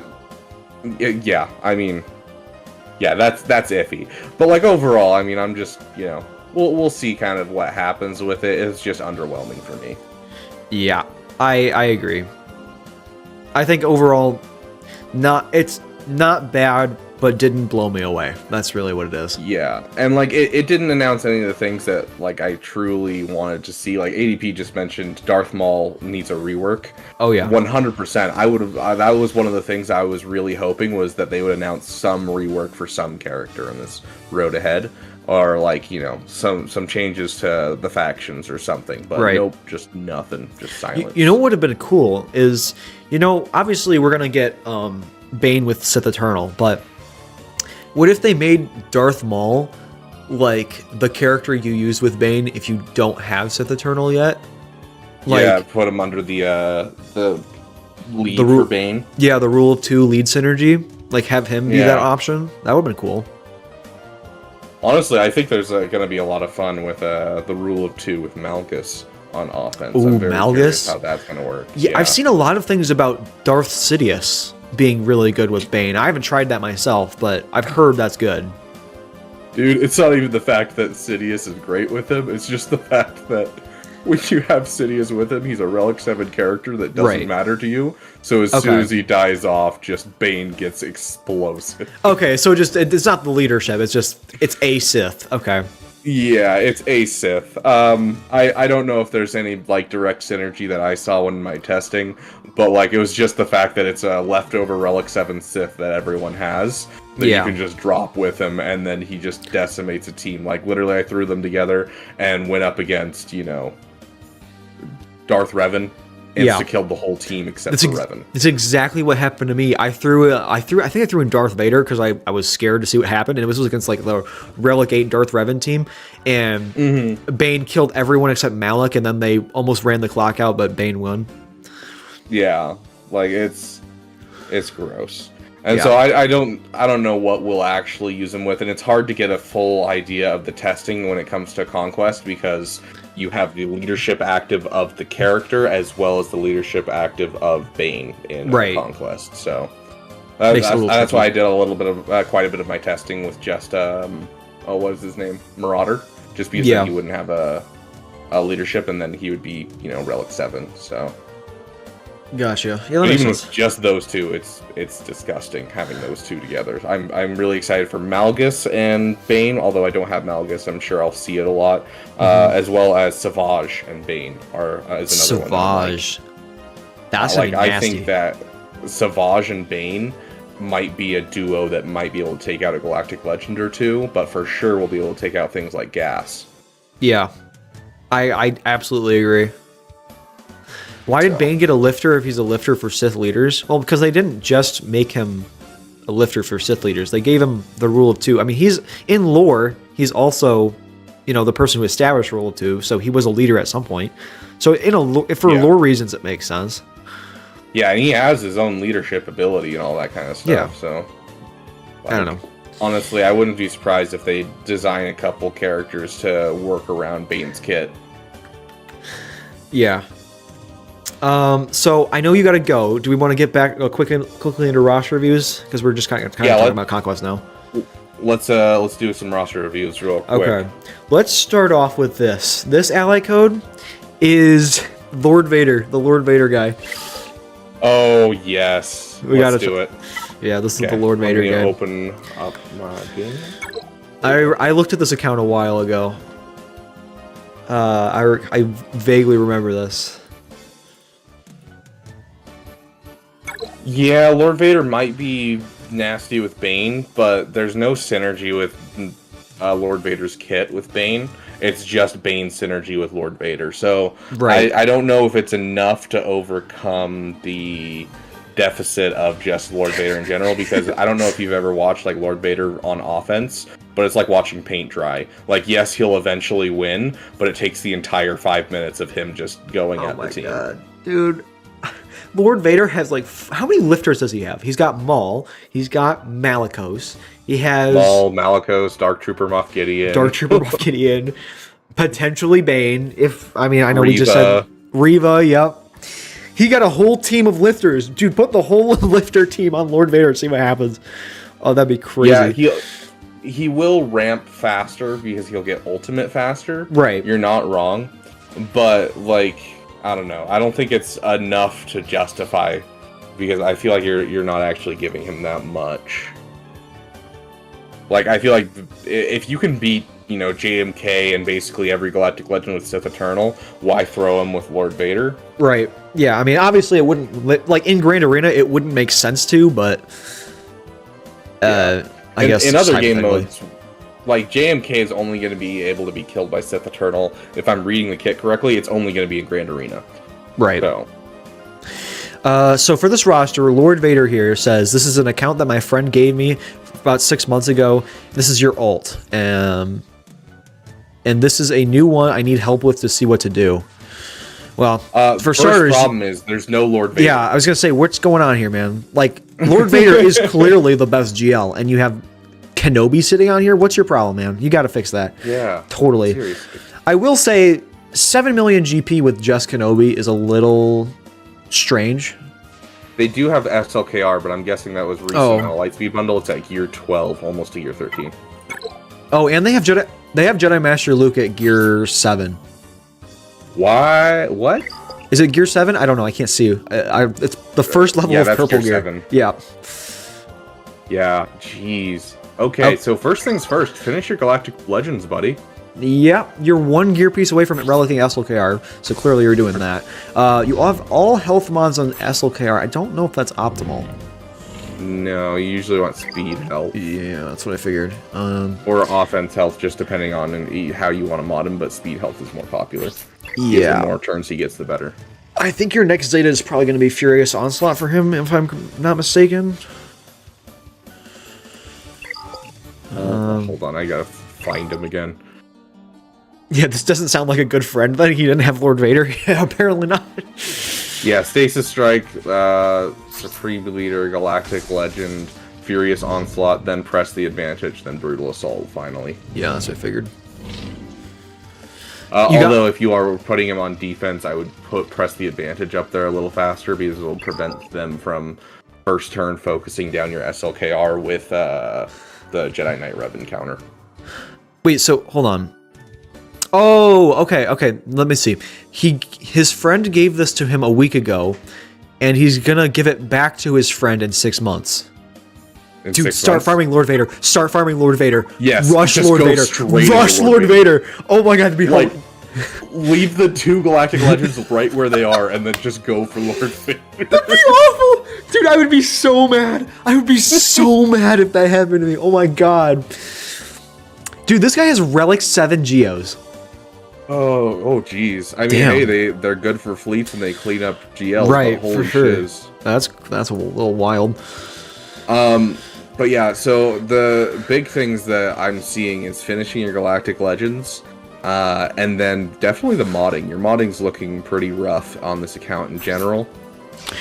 Yeah. So taking a look at the mods, getting work on mods, as well as if you already have this right here, Gear 9 Zori with the Finn Zeta is already going to give you another team just immediately.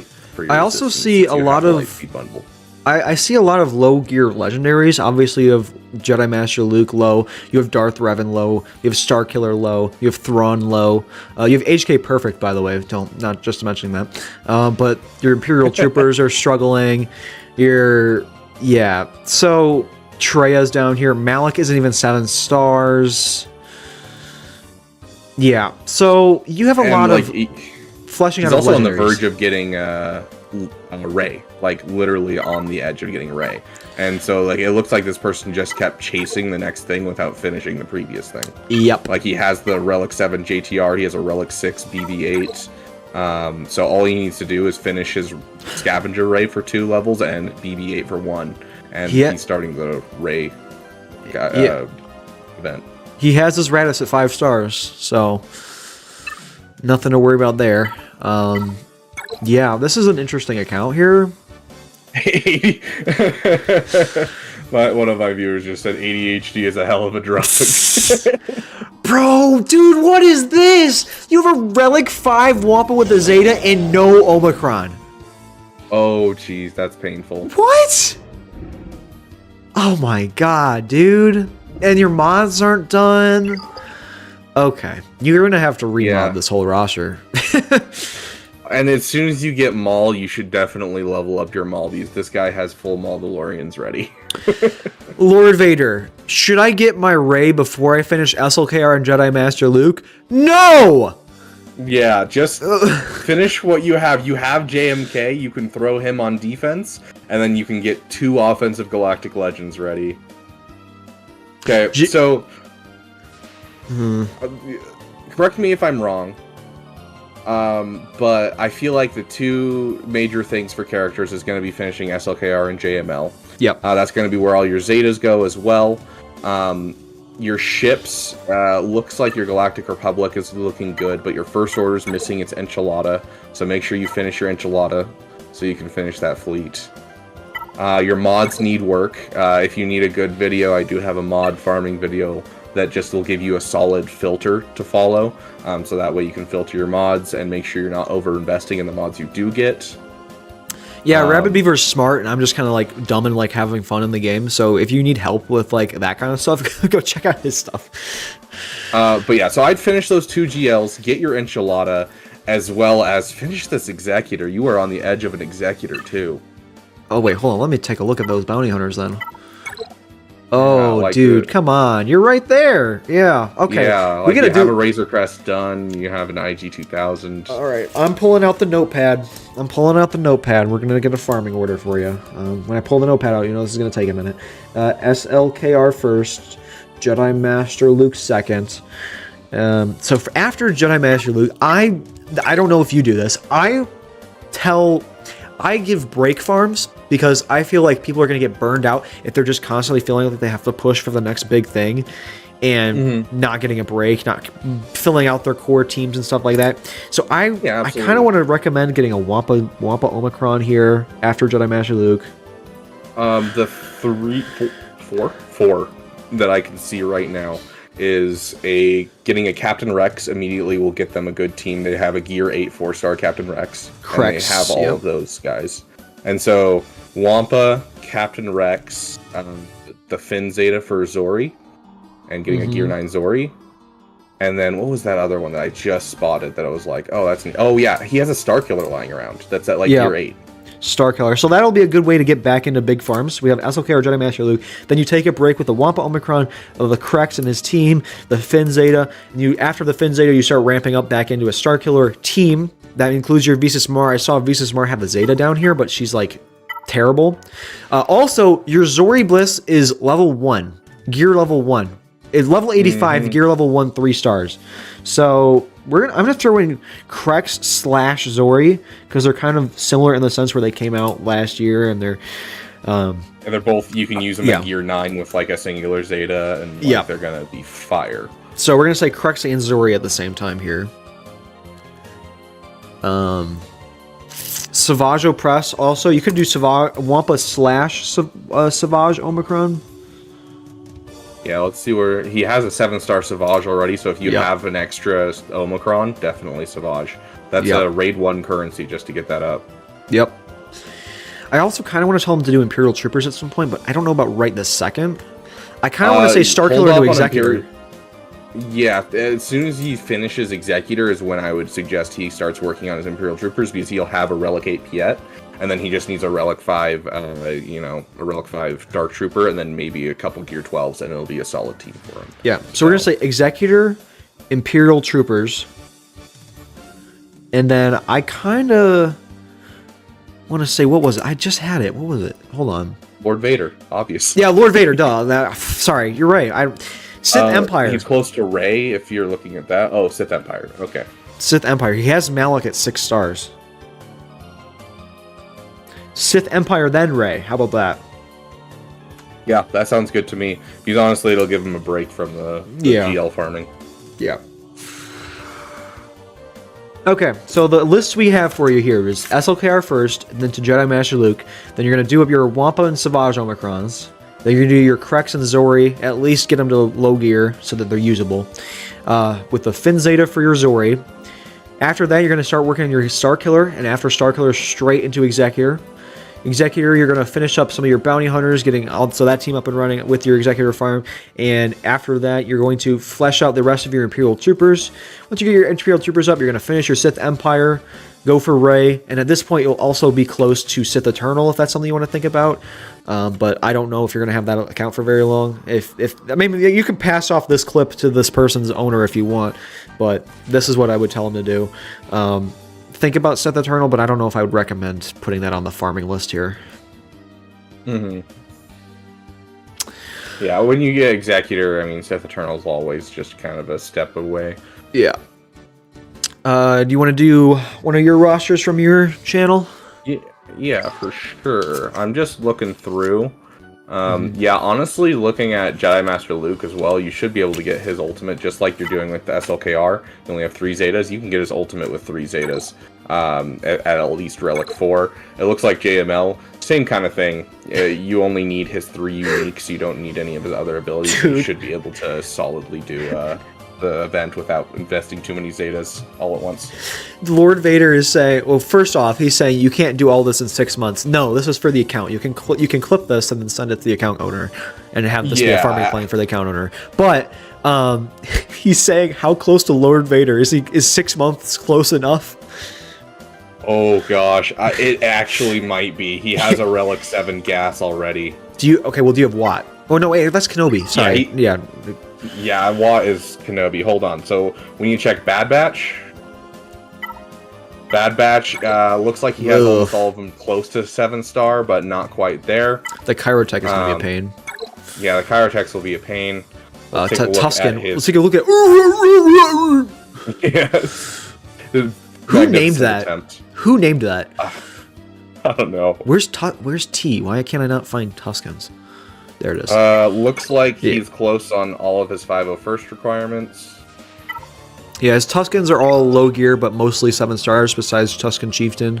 And it doesn't have Tusken Warrior unlocked. But everything else is 7 stars. Yeah, so honestly, if you were to push it right this moment, you could probably get Lord Vader by the time you bring the account back to him. You just have to start on Bad Batch immediately and kind of working on it, because like a lot of your requirements are just a couple relic levels away. Like your gas is 1 relic level away, your Padme is 3 relic level away, your ARC Trooper's 3 levels away. I think 5s is 1 relic level away. So like you're pretty close, honestly. So if you do want to push it, there is a chance of pushing it. Now, is this recommended? That's a different discussion. And account owner, don't kill us. We're not telling him to do that necessarily, but we are saying it would be funny. Go back 3 minutes and you'll see what he told us, what we told him to do. But also, yes, you could probably get Lord Vader in 6 months. You probably could get Lord Vader in 6 months, yes. Now, fully gearing him up with Zetas and mods and relics and all that stuff, you might be cutting it close. But, well, I guess it depends on how quickly you can get Chirotech on this account. That's really what it comes down to with the Bad Batch here, right? Yeah. So. Yeah, that's like the big bottleneck is just the Bad Batch is all Chirotechs. Okay. Like the Bad Batch is the only thing that you need to finish. So it's like basically going for the Inquisitors when it comes to Bad Batch. It's actually a little less Kairos overall. Character Gaming, by the way, welcome. I've seen you in the chat. I just haven't said hello to you yet. But Lord Vader says, "Sweet. I don't think he'll trust me after this." And Lord Vader says, "Yeah. And if I don't finish Bad Batch, I can say I'm building them for Negotiator." This is Perfect. awful. Oh my god. All right. Lord Vader rush account, I guess. Account owner, we did not tell him to do that. Yeah, not one bit. All right, let's take a look at your Nest roster here. Who's this? This is Nick. Nick? Are you still here in chat? Oh, is it the Nick? Oh, I think I know this guy. It's Nick Soteropoulos. Okay, no, I know a guy where his name is just Nick. It's N-I-K. Okay. I'm not sure. I have a dude in my chat. Here. Okay, I have a dude in my chat with an anime profile picture, and his name is Nick. That's it. So. Dank Ideals, if you want to throw it in the chat, I'll just throw you over. No, you have Discord, right? Yeah, you have Discord. Just throw it in the Discord. That's right. I'm thinking of SWGoH gameplay that doesn't have Discord and is too old to care. Okay, well, this... So, Nick said, came back to the game last April at 1 million GP, going for Jedi Master Luke and then Inquisitors for the guild. Dang, that's rough. Whoa, hold on. Did you say he came... Well, hold on. He started a year ago or came back a year ago? He came back to the game at 1 million GP last April, so about oh my god, 9 months ago, 10 months ago. Dude, that's 4.4 million GP in 10 months? That is insane. I mean, on Lightspeed bundles, still won't even carry you that far. Yeah, it's still a good and solid amount. Yeah, that's definitely Lightspeed bundles because his pilots are Relic 5. Right. I mean, he has all the Lightspeed farms. He has Rey, SLKR, Starkiller all done already. Well, I mean, I don't know about their teams, but he has the characters. Well, Rey is missing a Zeta. Let me guess, basic? Yep, basic. What do you think about those mods on that Rey? Is that the right set? I know this SLKR looks good to me, but yeah, what about that offense Rey? health? Yeah, you want... You could use a bit more offense. Over 10,000 is kind of your goal. But honestly, solid mods over 500 speed, yeah, that Rey looks good. Yeah. Okay, let's take a look at... I want to see what Ufu you used with your Starkiller team.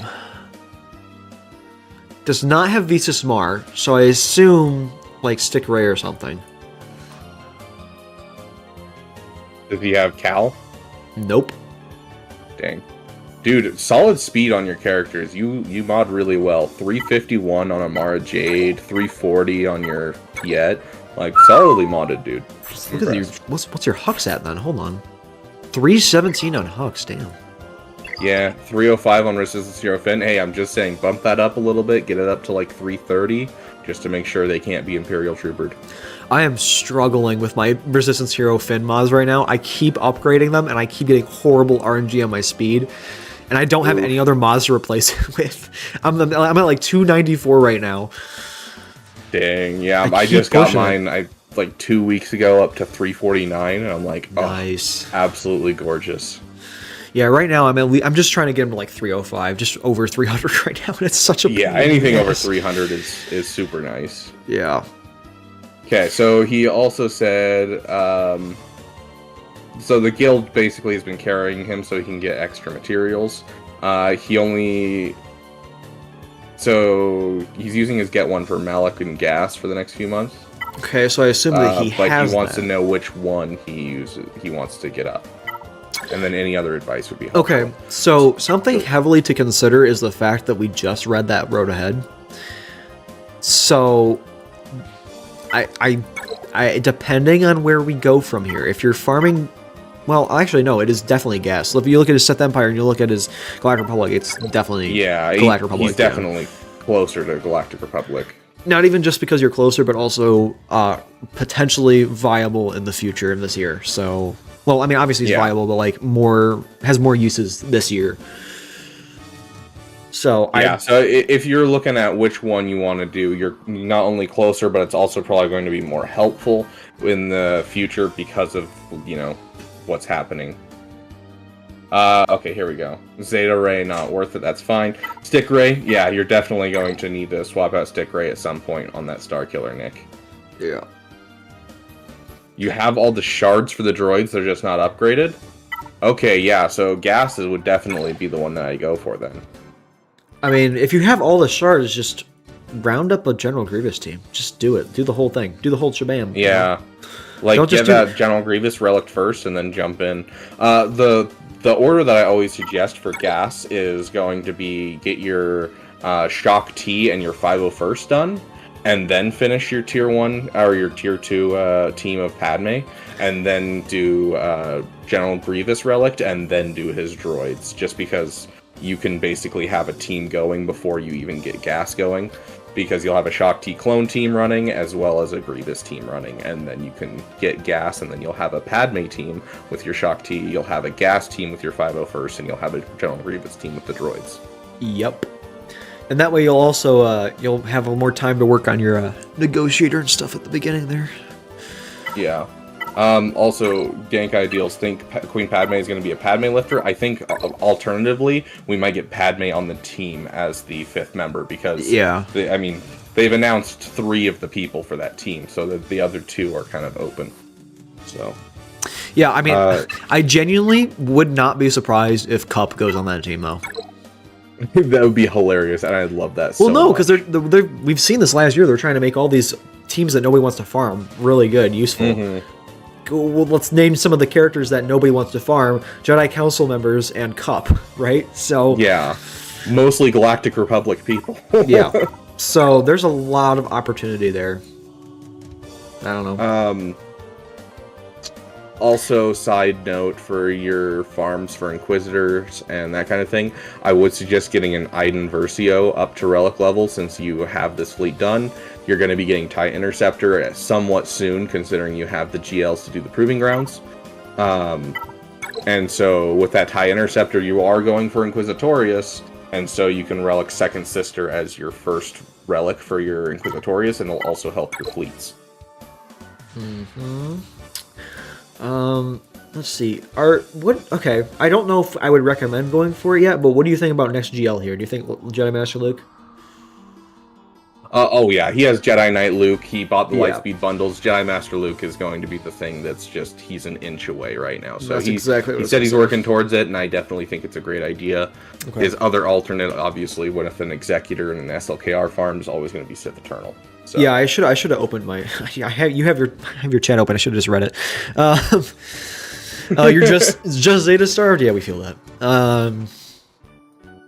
So we're gonna give you a list of all the Zetas that you can't achieve that could be helpful for your account really quick. So let's go through. No, I'm kidding. Oh my god, we're gonna be here all day. Yeah. Oh Jesus. Hey, you know this Queel Zeta? You should get it. Mara Jade, fantastic. You should get Sith Trooper.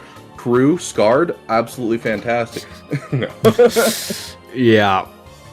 Rolo, though. We're all Zeta starved. It happens. Yeah. Do we need a farming order for this, like we did for the last one, or are we just gonna say? No, he's solid for JML. I would just say, if you're gonna go for gas, keep in mind the order. Make sure you're making teams out of it. So Shock T with the 501st, and then Grievous with the droids, so that way you have some teams while you're waiting to get gas. Zeta lead on JKL is worth it. It depends on how much you struggle with PvE content. I don't use it for PvP at all, and so I'm never going to put it on, honestly. Yeah, he's he kind of doesn't like fit in his own team, does he? He just kind of goes on other people's teams. Yeah, so he's great if you need another team for territory battles, for the event we just had where you can only use Jedi. He's great for doing the challenge tier 3 on that. So if you're only focused, only do PvP, so I wouldn't bother with Jedi Knight Luke, his other Zeta. You can use Jedi Knight Luke to beat the Malgus Proving Grounds. This is true. So you could try that. So does if he have Revan?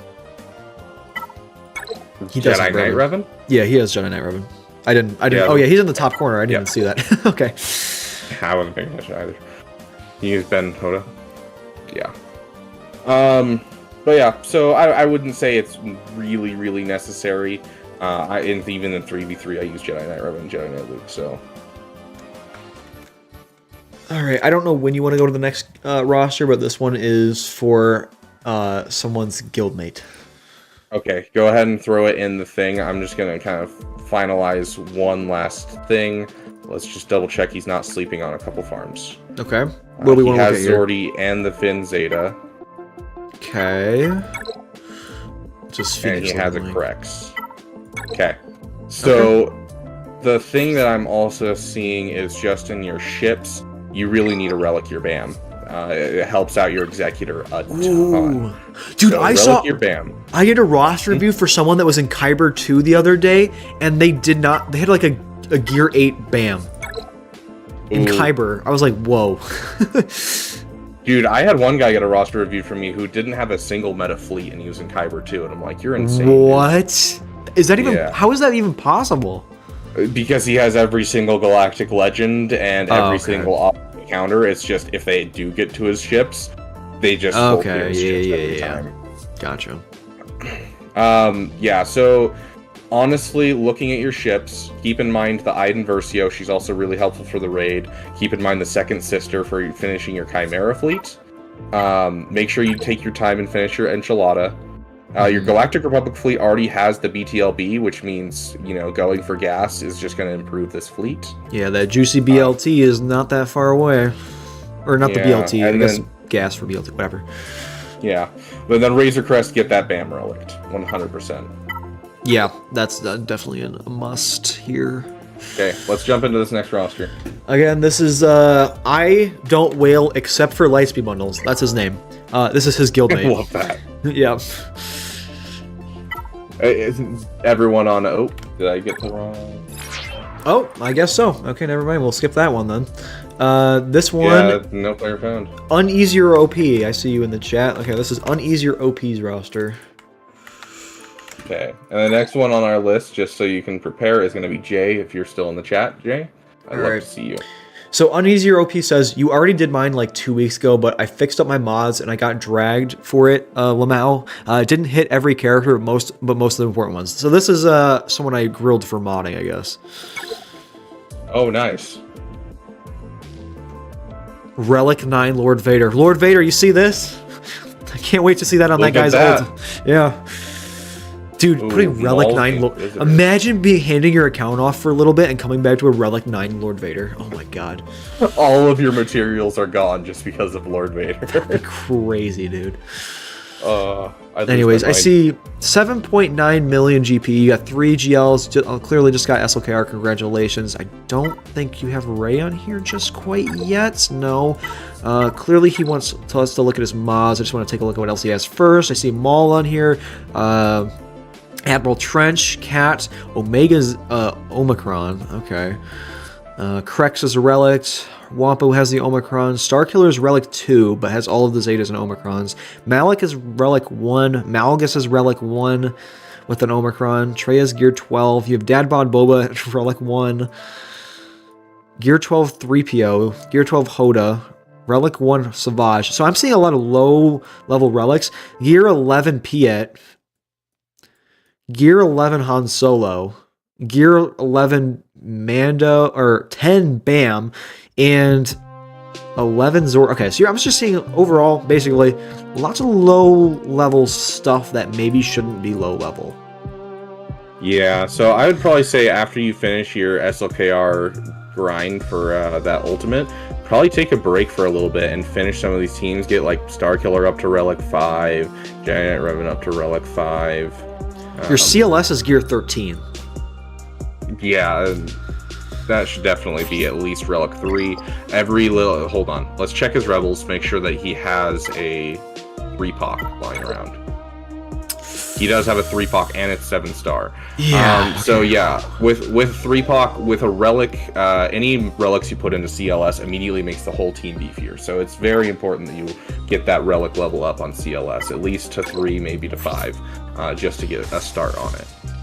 Let's see your mods on your SLKR here. 526 speed on SLKR. That's nice. Probably an improvement if I grilled you for those. Overall, like I'm looking at your mods. It's kind of weird. I think Echo actually has more speed than your GLs. What? Yeah, whoa. Echo has more speed than any of his GLs. Okay, I'm sorting this by speed, but you're talking about extra speed, I assume. Yeah, Yeah, he's extra speed. GLs will 361. always be faster. Yeah. So Echo has an extra 163, and the other 3 all have under 140. It looks like. Your gas is Relic 8, but it's kind of... How fast is he? Just 302 on your gas.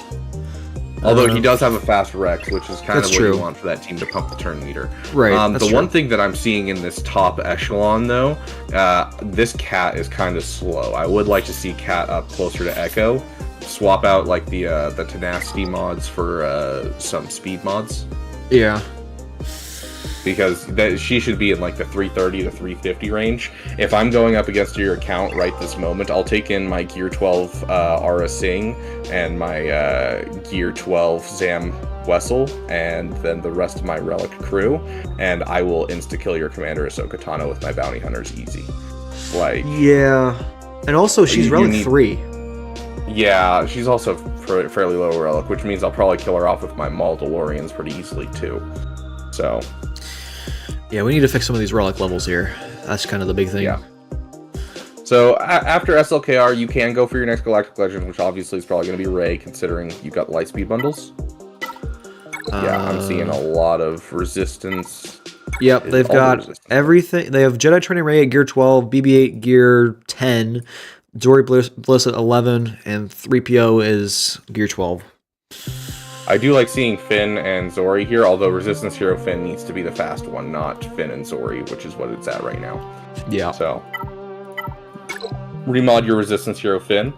But yeah, honestly, after SLKR, instead of jumping into Rey, I would probably take some time and just finish some Relic levels and some characters. Yep, agreed. Let's see, for fleets, you are missing the Echelon, which is desperately needed. I do like the look of your Galactic Republic fleet. It looks sexy. You're close to an Executor. Another thing to add to your farming plan. I'd probably put that over Rey, honestly. Oh yeah, you're right around the corner from there.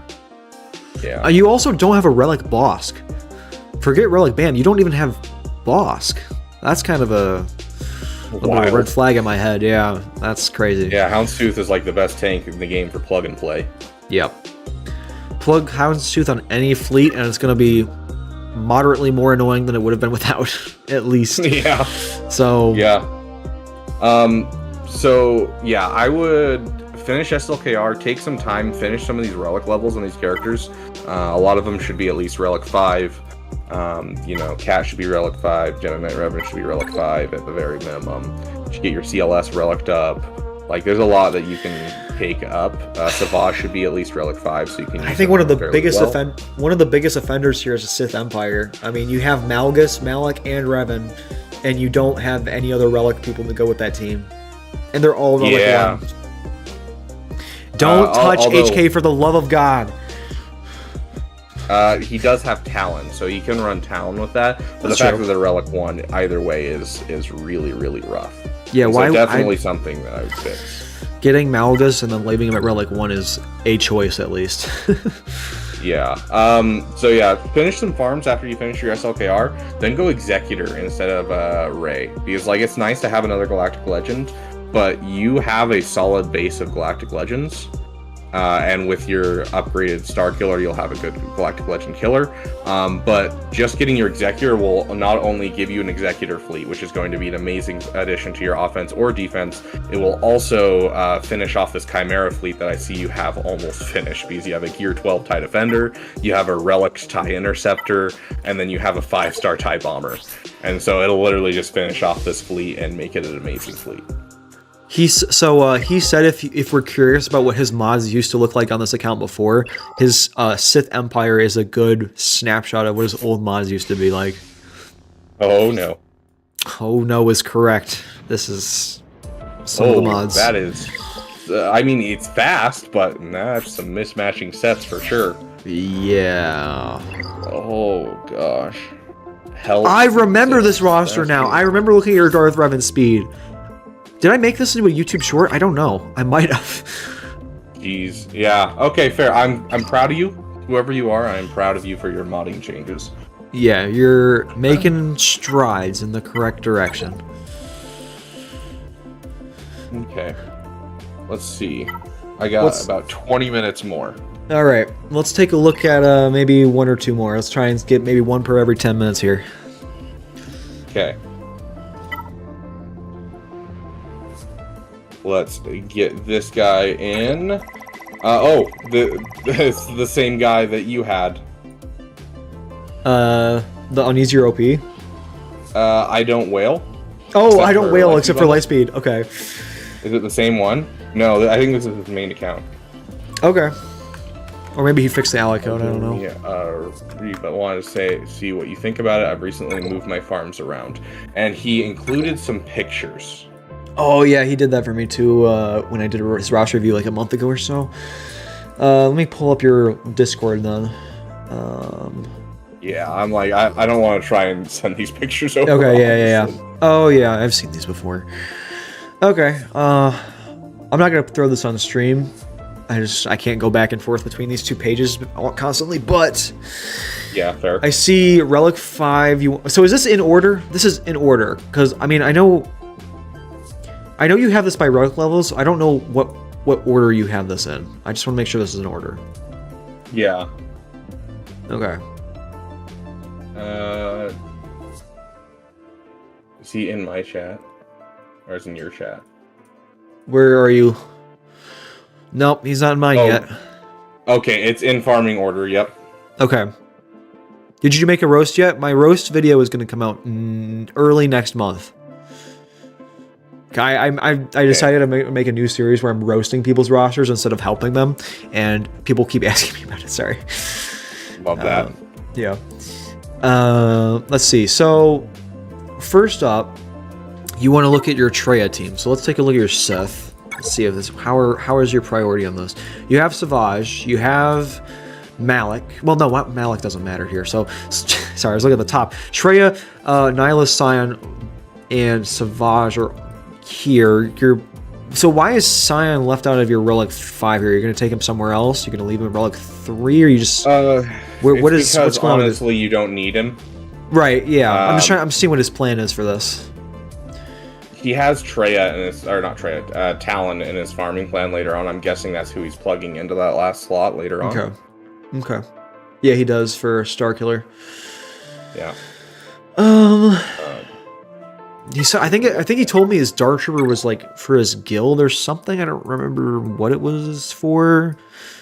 I don't know if that makes sense. I don't remember. He said it was for something, but yeah, by mid-March. So yeah, that's probably a platoon requirement. Yeah, Relic 9. If you're that crazy on your Jedi Master Luke is great. Oh yeah. Let's see. Do you have the Resistance Lightspeed models? Or one of the C-Rex. That's fair. Like, I mean, honestly, Scion's not great. So if you just plug in one of your Sith Eternal Rex, it's really not going to be a bad team. Especially, like, what does your Sith Empire look like? So you're using your Marauder with those two. I would like to see this Sith Empire actually finished, though. He's doing it right! Oh my god, he's doing Sith Empire Trooper instead of HK! Oh my god, my reach is actually working. It's working. Oh my god. Thank you. Oh, thank god. Yes, this is the team I preach. Honestly, the only difference that I would say you could change and do some solid work with is if you want to up your Imperial Troopers in your farming plan for like when you do them.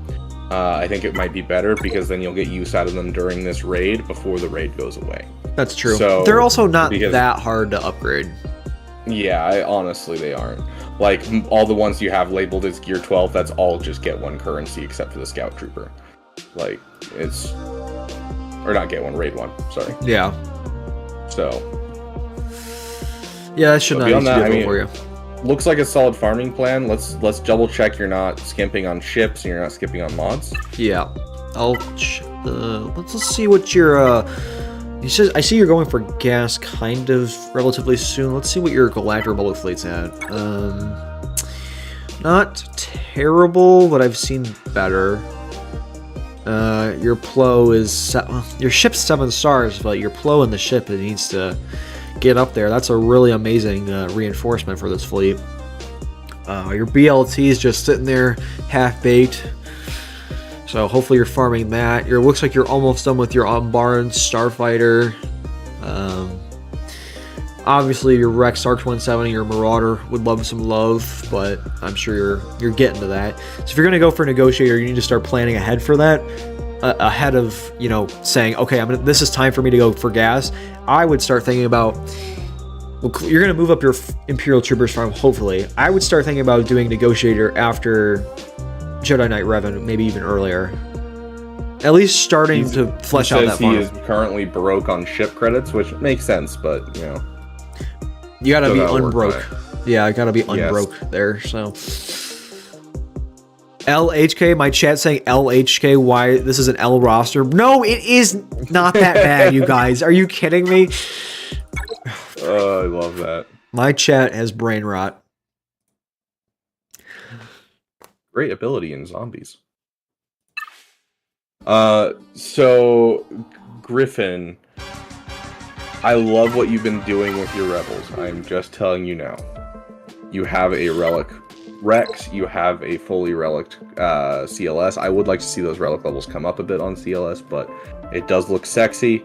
Modding overall looks good. I see your first order officers faster than your Hux, and I love to see that. It means you can pull off that trick real well. Your Hux does look a little low, though, so you might want to add in a little speed on Hux just to get him up competitively with that first order officer. Yeah. Get him in that 300 okay, so we're range. Gonna work on CLS with JML. Oh, that's what makes sense. How I preach my Jedi Master Luke farm is you complete the CLS team, then you get the Jedi Knight Luke Skywalker, take a break if you want to reevaluate, and then you get Jedi Master Luke. That's kind of how I preach that. Yeah, I preach the same thing. You should always finish the CLS team, not just doing the requirements to Jedi Knight Luke. Yeah. It's what makes most sense. Okay, right there. That right there. Okay, so you don't have a full team. That makes sense.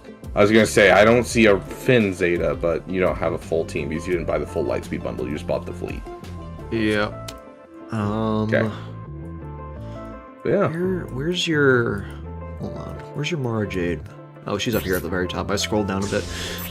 You're working on your echelon. You're close. I'd like to see it. Very nice. Getting close in the hyena. Looks like you're spreading yourself out a bit on the fleets overall. So try to focus down and finish a fleet before you kind of go for all of these, because it looks like you're working on Hyena and the Malevolence fleet, as well as working on the Galactic Republic fleet, as well as working on your First Order fleet, trying to finish that. And so it looks like you've kind of spread yourself a little too thin, which is probably why you're out of credits. Yeah, so I would focus up on Hyena Bomber, because you're like right there, and then finish, well, maybe if you want to finish up a First Order fleet, you can, depending on how, it really depends on when you're targeting gas. Because if you're targeting gas soon, you need to start finishing up your Separateness and get into Galactic Republic. If you're fine with waiting on gas, which I don't know if I'd recommend after this road ahead, but if you're going to wait a while on gas, then finish up that First Order. Hey, Black Knight, welcome. Yeah, and, you know, honestly, your First Order is basically done. It's just getting the echelon up, so it's not going to be extra credits besides leveling up the star levels, so... That's true, yeah, that's not going to take extra credits. And just kind of like don't separate a ton, so either focus down Malevolence and finish it, or focus down Galactic Republic and start working hard. You're getting your Interceptor after the next Proving Grounds. That's a lot of credits. Start saving up now. Yep. Consider, what is it? Is it the Cantina that you can purchase fleet credits? You might be right there. Yes, Cantina. So you can purchase fleet credits here if you want to, you know, boost your stuff a little bit. It's, you know, hard, but, you know, hey, it'll at least give you a little bit more because you're going to be struggling for a while, it sounds like. Yeah. So you got like 10 minutes left, right? Yeah, I got about 10 minutes left. All right, let's do last one for the day here. Character King. He's got a whole little spiel I'll send you in a second here. Character King, Hyperdrive and Lightspeed only, took 6 months off and missed Rey and Starkiller Lightspeed bundles. Just unlocked gas. Will be working on Bo-Katan and Jedi Master Kenobi while gearing up 501st. So this is an interesting plan here. Yeah, working towards Bo-Katan is wild. Yeah, I mean, hey, if you want to push for it, I don't know if I would discourage it. Just kind of like, gotta moderate the yourself thing. here. That's like unrealistic. We don't shame PPs here. PPs are fine. Passion projects are always fine. Everyone has a little PP. We don't shame that here. But like, it does seem a little out there for going for Bo-Katan. Like, if it's your PP, go for it.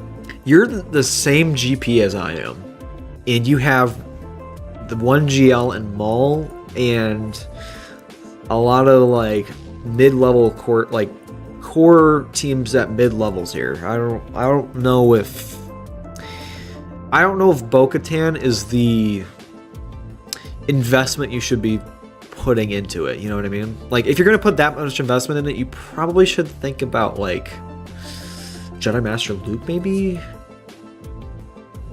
He's close to JMK. It looks like. Let's check his Kenobi. Let's take a look. He's got He Bo-Katan. already has the Relic Qui-Gon. He's got the 2 Relic 8s he needs. His Watt is 6 stars. Ooh, that's rough. Hopefully you're getting Watts soon, because that's kind of the big thing that keeps you away from JMK. Oh, speaking of Separatists, really quick side note: relic your Magna Guard, and then drop. I can't tell. I think that's Gear 9. It might be Gear 8 on the new gun rate. Bring him up to Gear 10. Drop the Zeta on him, and you immediately have a JML counter and a Star Killer counter, whatever you need him for. Since the Droideka Omicron is not usable in GAC.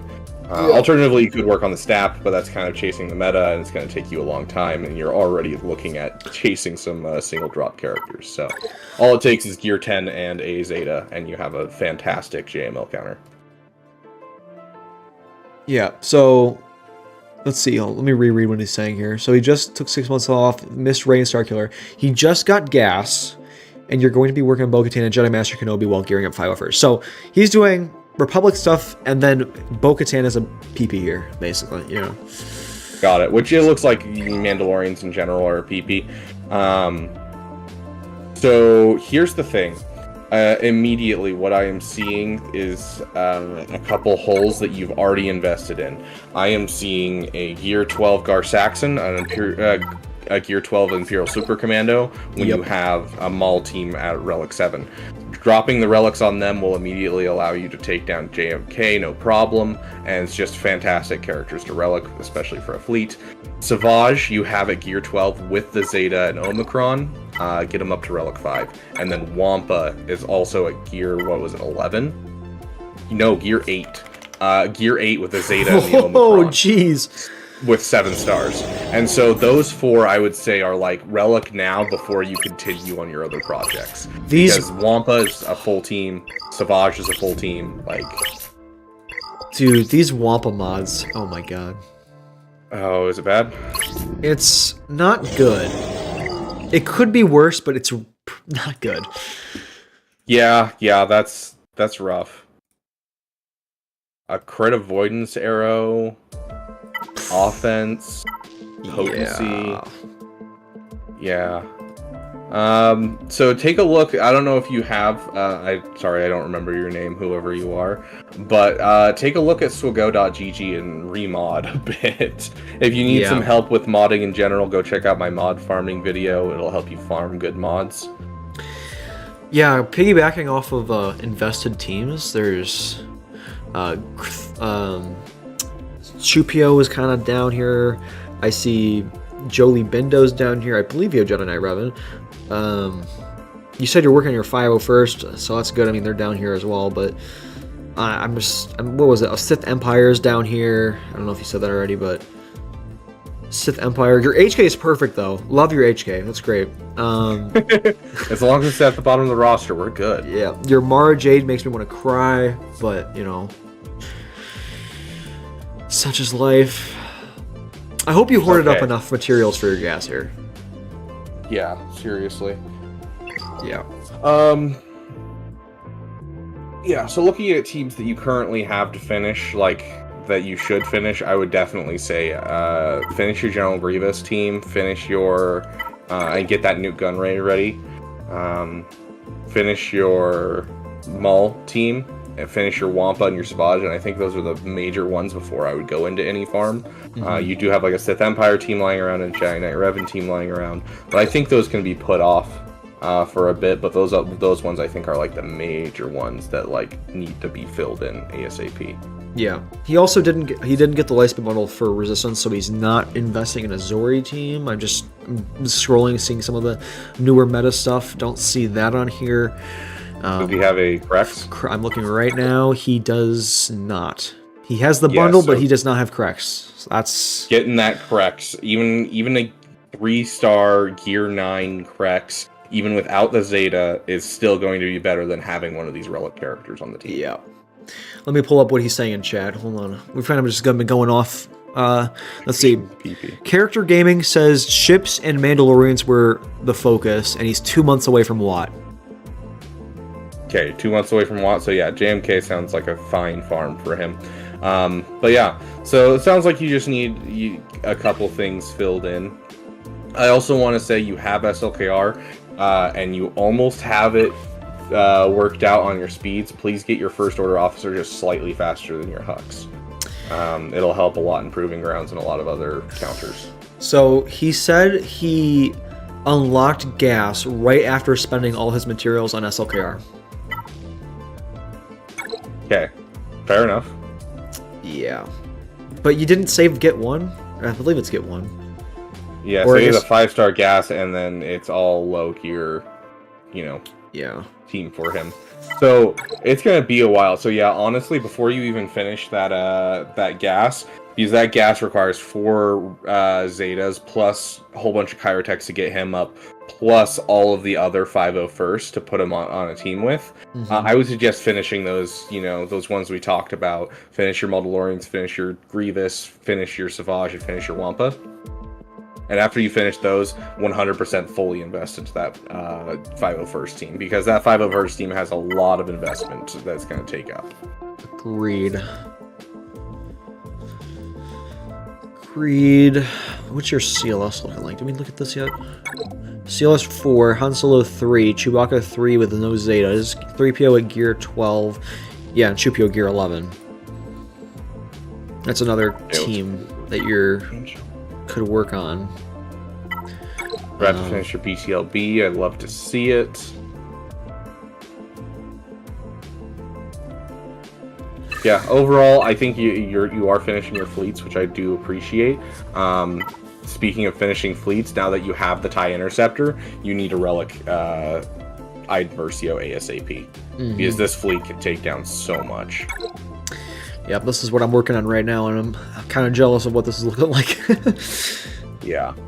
Like, I literally, spoiler alert for those who watch my channel, I'm about to release a video on the Chimera fleet and just Empire in general and how versatile they are.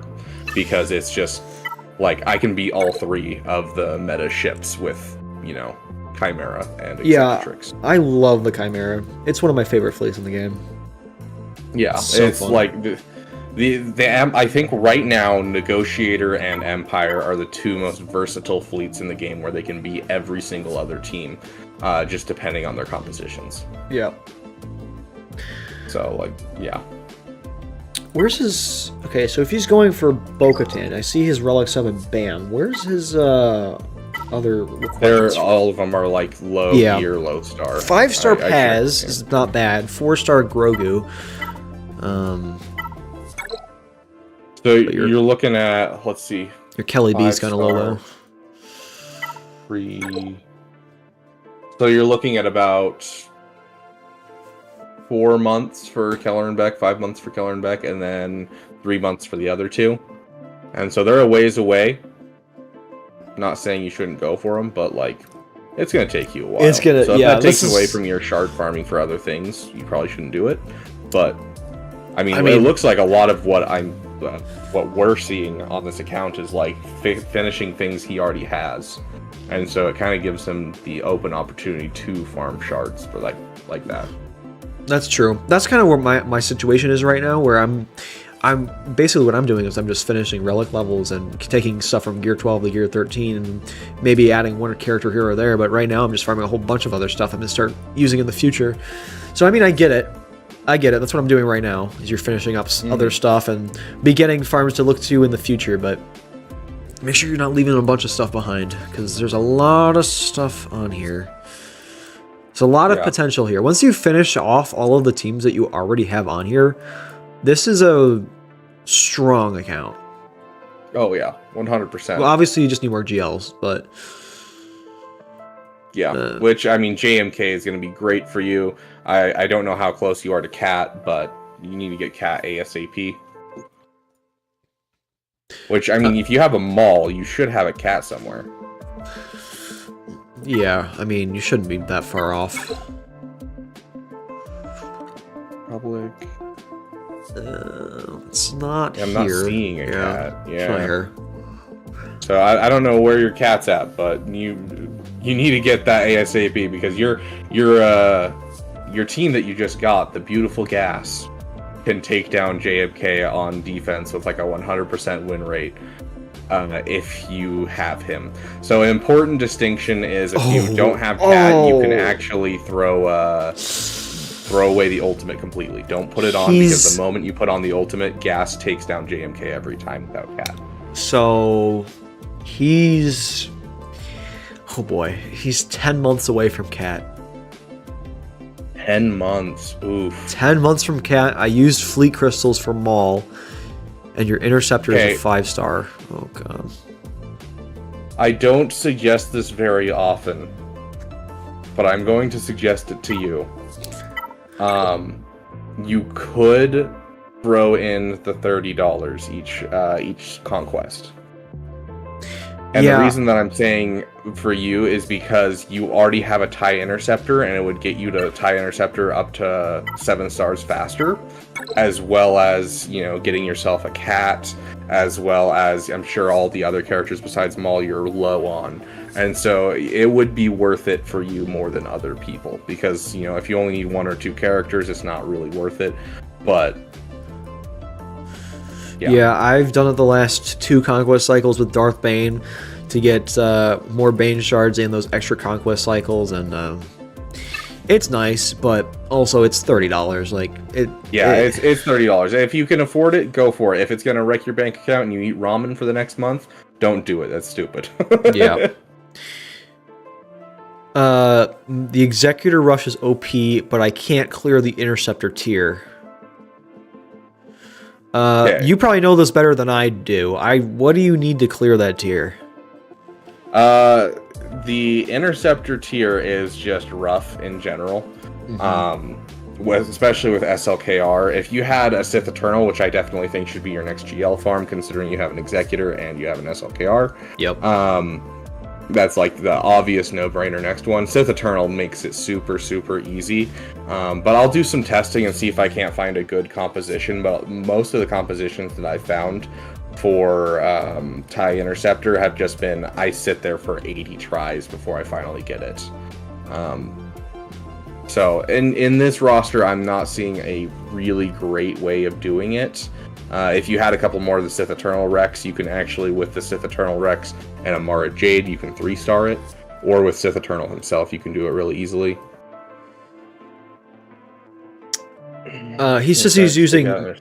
He says Malik or Bo-Katan could get through this, and is this one reason why you want Bo-Katan, or? I mean, because you have Sith Empire on here, don't you? So why is? So you said, okay, I could either go in your brain. You said, okay, I could either do Malik or go for Bo-Katan, and you said, I have Sith Empire, but I'm going to do Bo-Katan. I mean, hey, if it's a PP, it's a PP. Go for it. I guess. We can only suggest the most efficient way. We can't suggest the best PP because that's a passion project for you to figure out. Oh, so he's saying he's waiting on a Sith Eternal bundle. Oh, yeah, I've heard that a couple times from some of my viewers. I don't blame you. I've put off the rest of my Sith Eternal farm for the possibility of that, but it's higher up on my farming plan. I wouldn't, if we get to a point where it's like, I need another GL, and there's still no Sith Eternal bundle, I wouldn't wait. Yeah, and honestly, basically, with what we've told you, just finishing those farms will give you the time to see if there's going to be a Sith Eternal bundle coming out soon. Yeah. Because, you've got Iden Versio, Wampa, Savage, Maldalorians and Grievous to finish, and then Gas. And so just taking the time to do those, you'll be farming shards for other things, and that'll give you time to see if Sith Eternal's going to have a pack. So. And this is completely off topic, but I'm looking at our polls that we've both been running for the stream. I have 41% of mine saying it's amazing, and you have 32%, and you have 48% saying it's great, and I have 39% saying it's good. So yours out of a 1 being great, 4 being bad, you're at a 2 and I'm at a 1. So yeah. I'm going to end this poll and let's tally the results real quick. I got almost 50. So. Huh.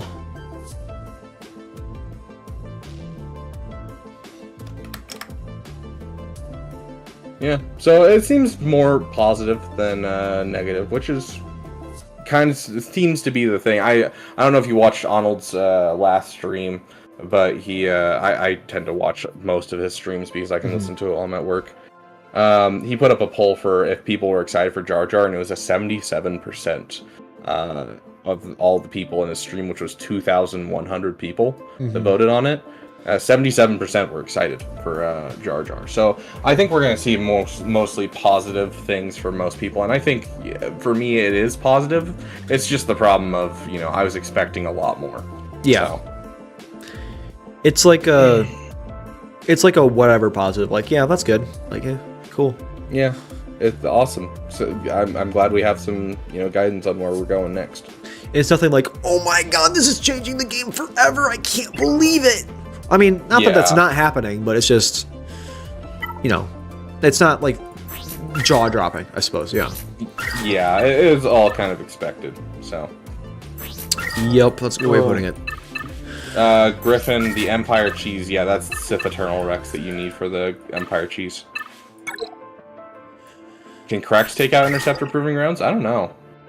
Maybe. I cannot say I've tried it. My Krex is gear, 10? So I have not tested that. Yeah, my Krex is gear 12 right now, so I can't test it myself. And typically my testing when it comes to Proving Grounds, I try to use only Lightspeed Bundle stuff, so that way you guys aren't, screwed over. Because there's 110 other people who are like, oh yeah, here you go, this is how you do it. And it's like, okay, but that requires Malik and, Traya and all these characters that none of us have. I can think of 3 creators off the top of my head that do that, which isn't bad, it's just it doesn't apply to everyone. So yeah. Griffin, if you could try it and get back to me, and then throw a video in the Discord if you can. If you do succeed, I would love to see it. Because that would be a very budget thing, just to relic one character and all of a sudden you can beat it. So this guy, the last roster we just reviewed that said he was waiting for the Sith Eternal bundle, he says the path to Jedi Master Luke, Leia, and Jabba gives me a lot of time to wait for a Sith Eternal bundle. I mean, he's not wrong, but where are his rebels? I mean, are you really going to do 3 other Galactic Legends, one of them being Leia, before you go for the next closest one for you? Yeah. He's right on the doorstep of Sith Eternal. He's like, no, I'm going to do 3 other Galactic Legends in the meantime. But hey, you do you, boo. Yeah. Sith Eternal is my next GL after SWGoH, so... Honestly, he's fantastic. Especially if you get Bane, but... I see a lot of hate for him, but he doesn't seem that bad. I don't know. His problem is that he's a offensive Galactic Legend, and not at all a defensive Galactic Legend. Yeah. Yeah. I guess. I don't know. It was weird because for a while when I was first started making content, I saw Sith Eternal so much on defense, and now I never see him on defense anymore, which obviously makes sense. It's just it's shifted. I feel like. And you kind of need to use Traya and lifters like that to make him okay on defense. Yeah. Because if you just put a crap team with Sith Eternal, it's I can Wampa solo that. Right. Also, apparently a guy in my chat says, crew lead SLKR Watt Hux officer. You put weapons tech on SLKR and stun Reva whenever you can. And apparently he can do the interceptor with that at 3-star. So as soon as you get your Wat Tambor, sounds like you can 3-star that one. Let's take a look at your Wat Tambor just so I can see which one's the weapons tech, because I honestly don't remember. Yeah, I get confused with the tech too. I don't use Wat Tambor very much just because I don't have a use for him yet. Well, I guess I'm going to use him with my baby Kylo now. Yeah, baby Kylo now, but I previously... used to use that all the time. Yeah.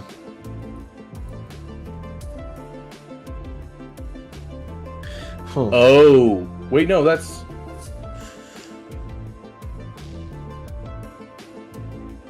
I'm confused, Freelord.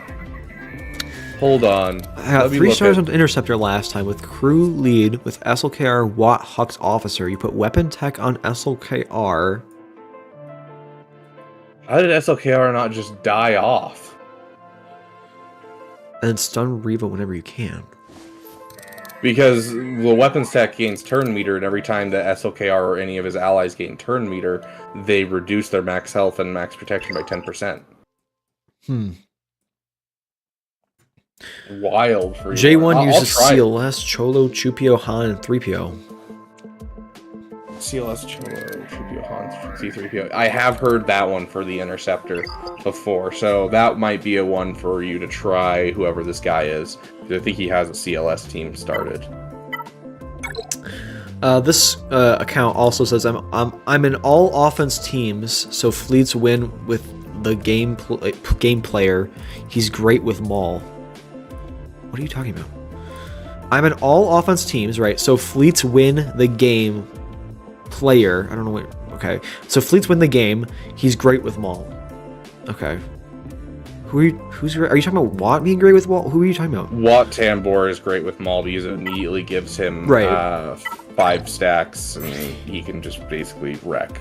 He just didn't specify who, so I don't know if he's talking about someone else. Although it does shut down Maldalorians because they have to be all dark side. Right. I see in your chat, Barry, Thrawn lead team can cheese it. I think that's what I did for my Interceptor one. I did not 3-star it with a Thrawn lead cheese, but I did manage to pull off a Thrawn lead cheese once. Yeah, that's what I've seen. I've pulled it off at 2 stars before. I've seen Arnold pull it off at 3 stars. But, yeah. Yep. Anyways, I do gotta get going. Yeah, I was just about to say, let's wrap this up. I did the intro, you can do the outro. Sounds good. Well, it has been fun, SWGoH, that's for sure. Hopefully we can do some more in the future. I know we're thinking about maybe doing a video together. We'll see. We'll have some fun. Maybe. That'd be fun. Just maybe. If our schedules actually align. Yeah. I feel like that's 90% of the problem of doing anything with anyone. Yep. But yeah, thank you guys so much for coming out. It's been a fun time. We got to talk about, you know, the kit reveal a bit and discuss the good points and the points that are a little sore. And you know, got through some of your guys' rosters. Hopefully we were able to give you guys some good counsel. But thank you guys so much for watching. Be sure to check out SWGoH's channel.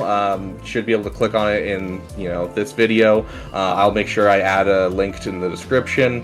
Go check him out. He's entertaining, and it's very interesting to listen to his viewers talk about how much he needs HK. Dude, no, my viewers literally were as you said that, my viewers are yelling at me for not putting the last relic piece on HK, or not relic piece, Gear 12 piece on HK. I'm saving it for SLKR. I am so close to being done with Chirotech farming for SLKR, and next my Chirotech's going on cracks. I'm not putting it on HK yet. All right. So please go over to his channel and just spam his chat and his No, comment section with just relicking no. HK47 because obviously it's the best character. No, because he's just CG. Please make him useful, because then this investment will be worth it. Yes, HK King. No, stop. What do you, my Nightbot is shutting everyone down who's talking about HK on. Like, I'm not even doing it. That's awesome. I love that. Anyways, thank you guys so much for watching, and each of us will see you guys in the next